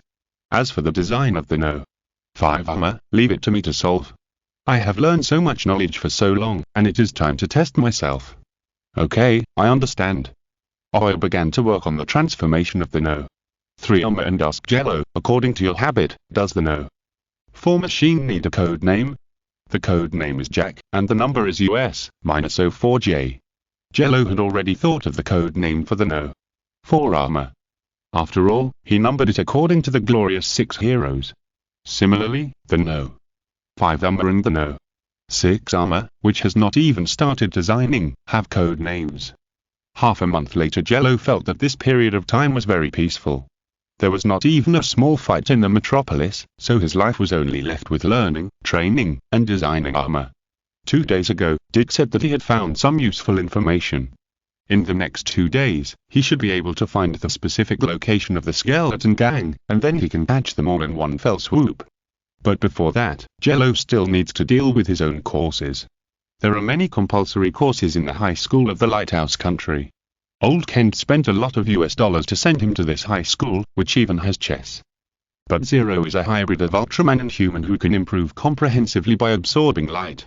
His pure calculation ability is much stronger than that of ordinary people, which leads to his failure to beat him. Except for today's class, after the chess teacher finished the theoretical class, he started the actual battle between students.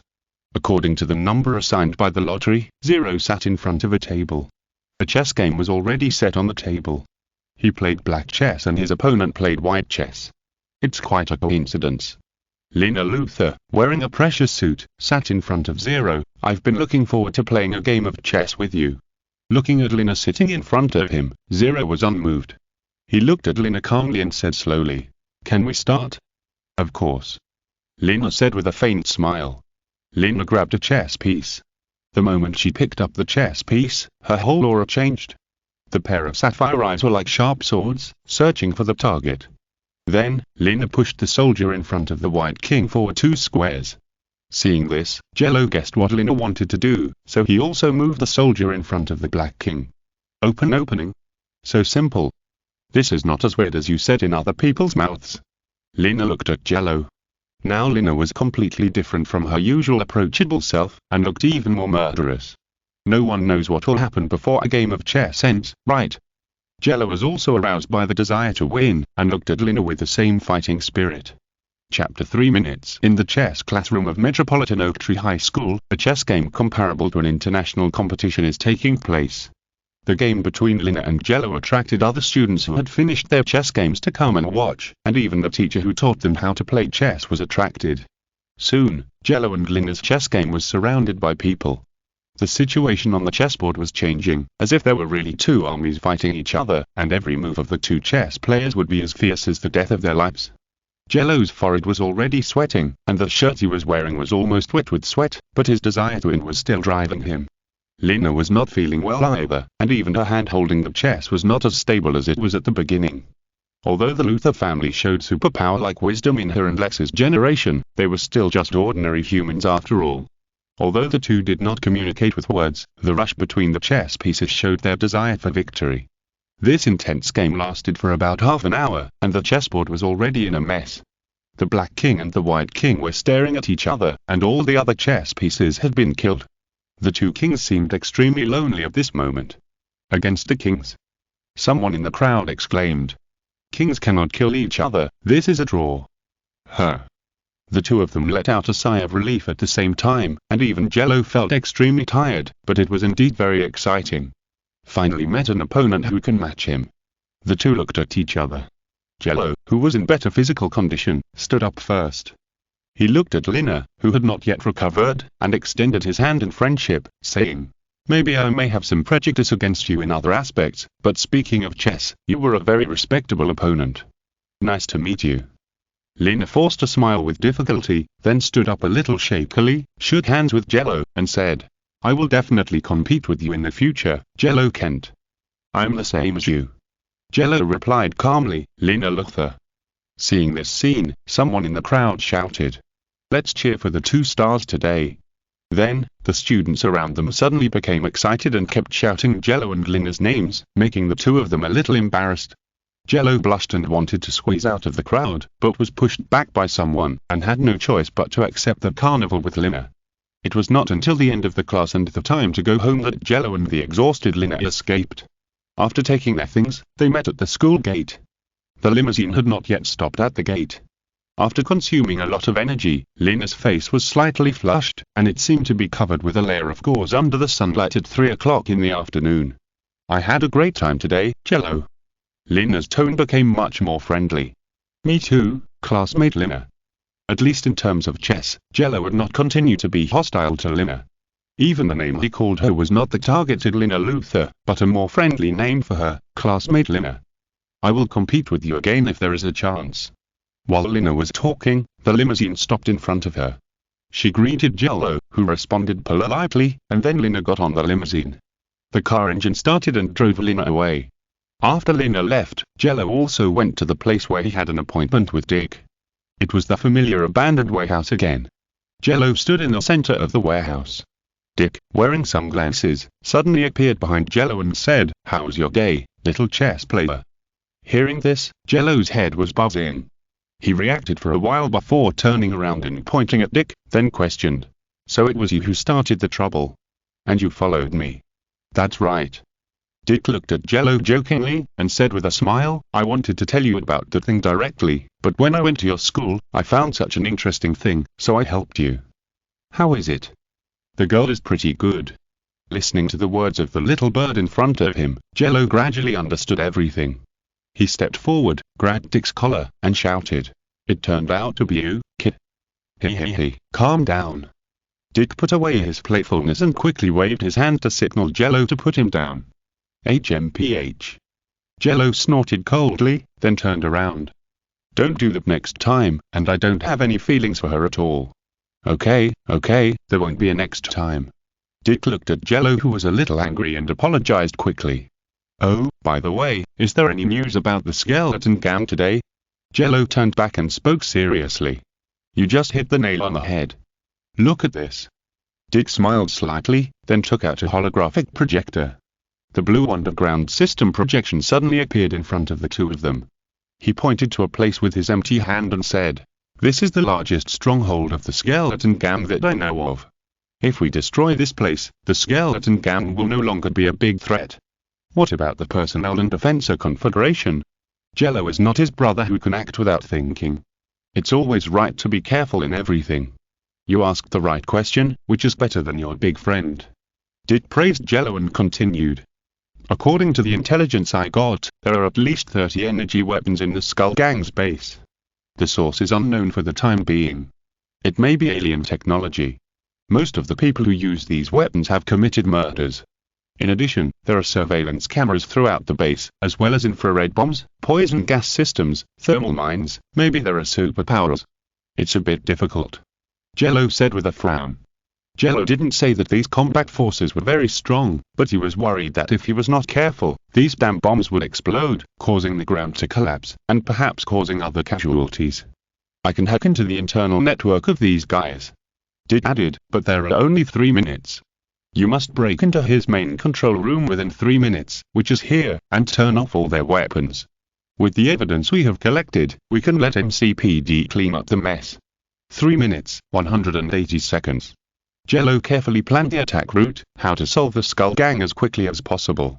The speed must be fast, I believe you can do it. Dick looked at Jello and said. No problem, what about us now? Jello asked. Dick replied, if you don't mind being boring, you can come with me to monitor the sewer intersection of the Skeleton Gam's base. No problem. Let me talk about the problem with the pictures. During this period of time, the comment area can only see previous comments and my own comments. The author also wants to post pictures, but readers can't see them. If you want to see the pictures, you can join the group first. There are pictures in the group album. Metropolis at a sewer intersection, Jello and Dick were hiding on the roof of a 6-story building, waiting for the opportunity to attack.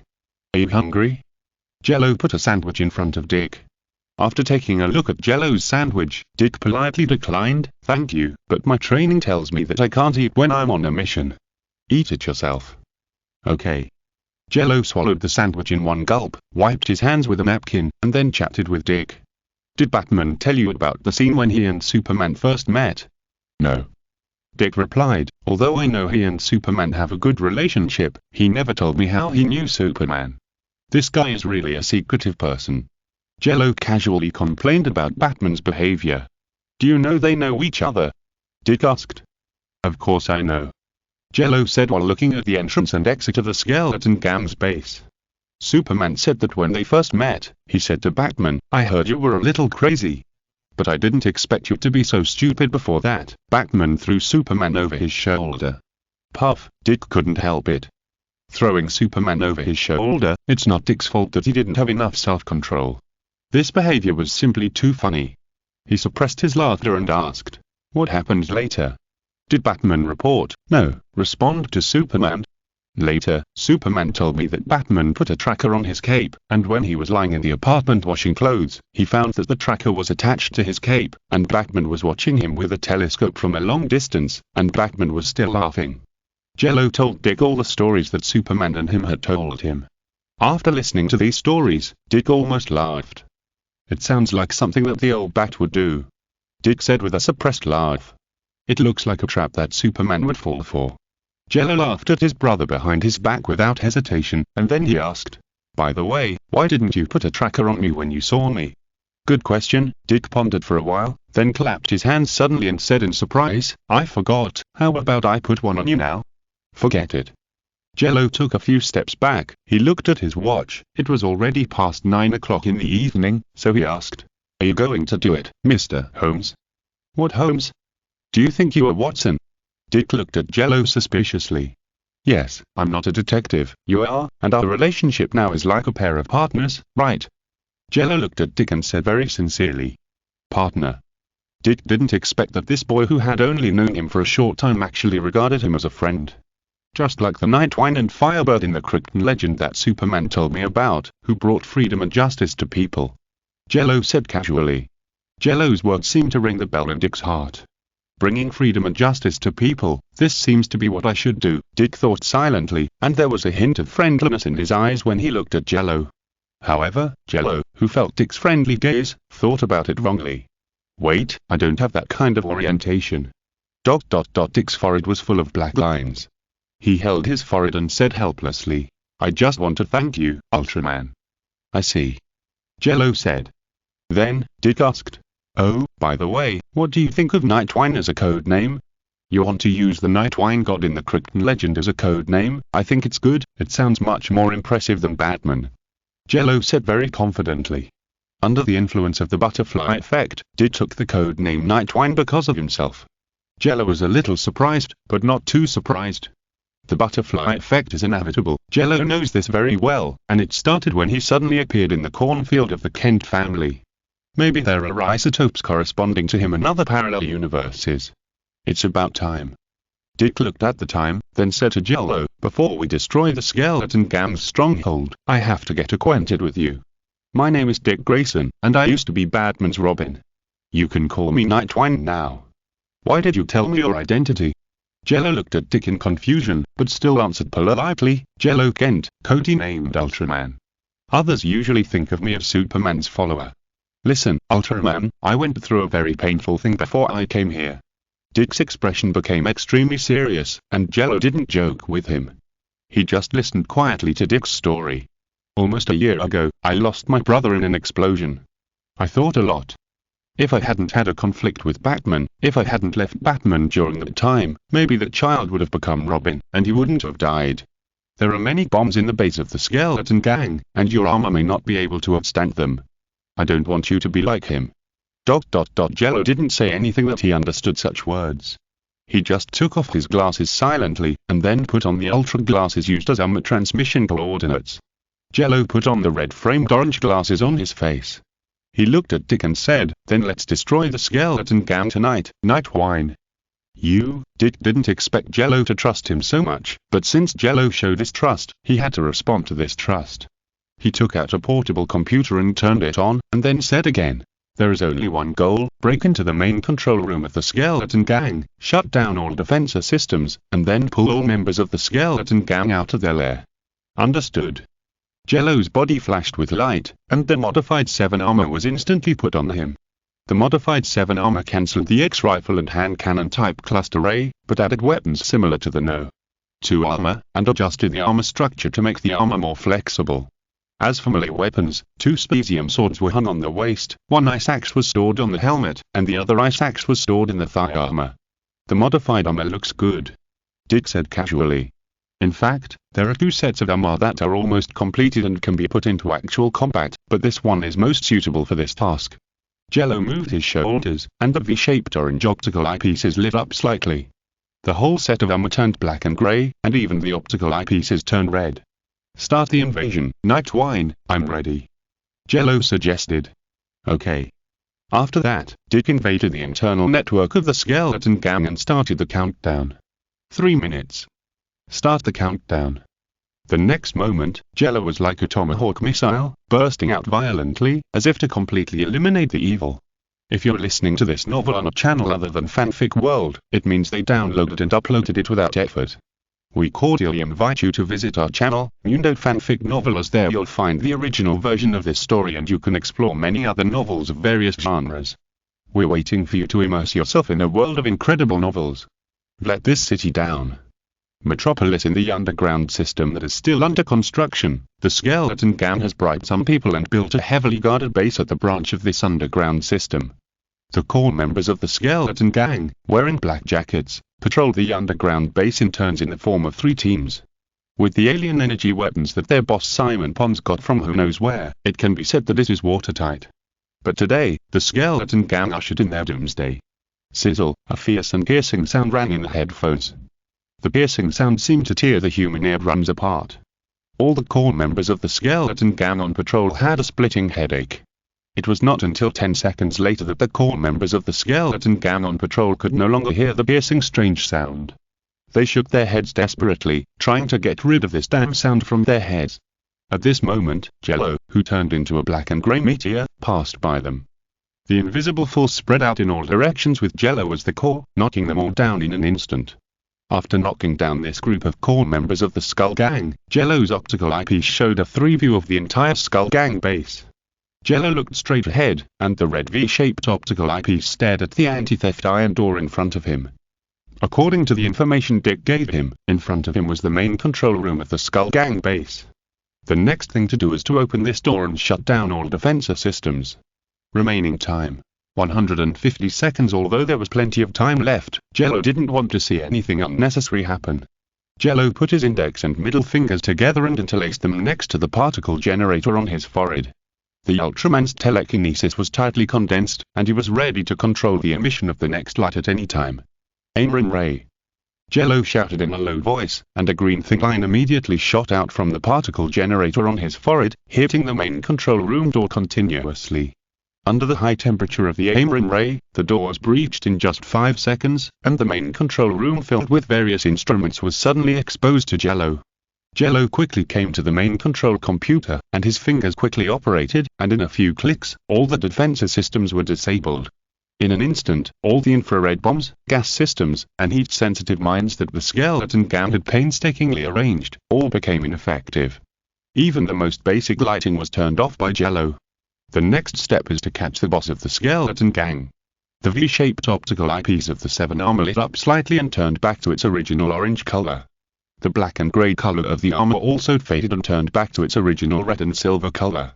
At the same time, in Simon Pond's office, after losing the lighting system, Simon Pond immediately felt something was wrong. In this dark environment, Simon Pond instantly thought of all kinds of bad situations. Could it be that the MCPD discovered my cooperation with the Metal Man and sent a tactical team to arrest me? No, if it was just the tactical team, I would not necessarily lose. Could it be the Lex group? That bald guy couldn't find the Metal Man and came to me for revenge? No, with my methods, Lex could only find my subordinates at most. Could it be, as Simon Pond thought more and more, two godlike figures appeared in Simon Pond's mind? That was far more terrifying than being discovered by the MCPD. Boom! The next moment, the door was breached, and the broken wood chips scratched Simon Pond's face. In the heavy smoke and dust, Simon Pond saw a figure. That figure took heavy steps, and every step was like the bell of the god of death. Ultraman. Simon Pond shouted the name in horror. During this period of time, who in Metropolis didn't know this kid who always went out with Superman to protect peace and uphold justice? The next moment, Jello flashed in front of Simon Pond, picked up the bastard, and lowered his voice. Simon Pond, you have failed this city. Facing this opponent who was far superior to himself, Simon Pond certainly knew what to do. I'm sorry for my behavior. Please forgive me. Great metropolitan hero. Simon Pond begged for mercy without dignity. Looking at this spineless guy, Jello curled his lips in disdain, and then threw the guy to the ground. Ah. Although it was just a casual force, it was a disaster for Simon Pond. Simon Pond felt as if all the bones in his body were about to break, and the wailing in his mouth could not be stopped. Go and talk to the MCPD if you have anything to say, scum. Jello said coldly. The biggest profit of the skeleton gang is selling their special powder, and they also sell it to teenagers. Simon Pond, the boss, is definitely not unrelated. After that, Jello walked to Simon Pond's desk. After scanning with an optical eyepiece, Jello found the most important evidence. A booklet that recorded all the crimes of the skeleton gang was enough to put Simon Pond in jail until he died. This thing can't fall into his hands. Simon Pond's forehead was covered with sweat. What he did was not only selling powder, but also evading taxes. As the saying goes, anger rises from the heart, and evil comes from the courage. In the face of that terrible future, Simon Pond planned to fight, and he was not completely without a trump card. While Jello put the booklet into the armor, Simon Pond pulled out a self-defense pistol from his pocket, pulled the trigger without hesitation, and the bullet shot out immediately. Dang! The next moment, the bullet was flattened. Idiot. Jello glanced at Simon Pond with his eyes slanted, and he casually used Ultraman's telekinesis to form a wall to block the bullet. Too lazy to pay attention to this scumbag, Jello called Dick. Nightwine, you can call MCPD, I have the evidence. Nightwine got it, Ultraman. Dick was happily preparing to close the net, but at this moment, his computer suddenly detected a huge radiation value, and his face suddenly changed. Get out of there, Ultraman, sizzle. Jello couldn't hear the following words because the communication was disrupted by radiation. What are you talking about? Nightwine. Jello called nervously. At this moment, the 7 armor sounded an alarm, and the radiation value around suddenly increased. What do you want to do to Mr. Simon? A voice full of anger sounded behind Jello, and a beam of thick purple energy formed a beam and attacked Jello's back, as if to take Jello's life. End of this chapter. Thank you very much for reaching the end. Don't forget to like. Looking for more exclusive content and immediate access? Subscribe to our Patreon. Remember, every like, subscription, or donation encourages us to continue. Thanks to everyone. See you in the next video.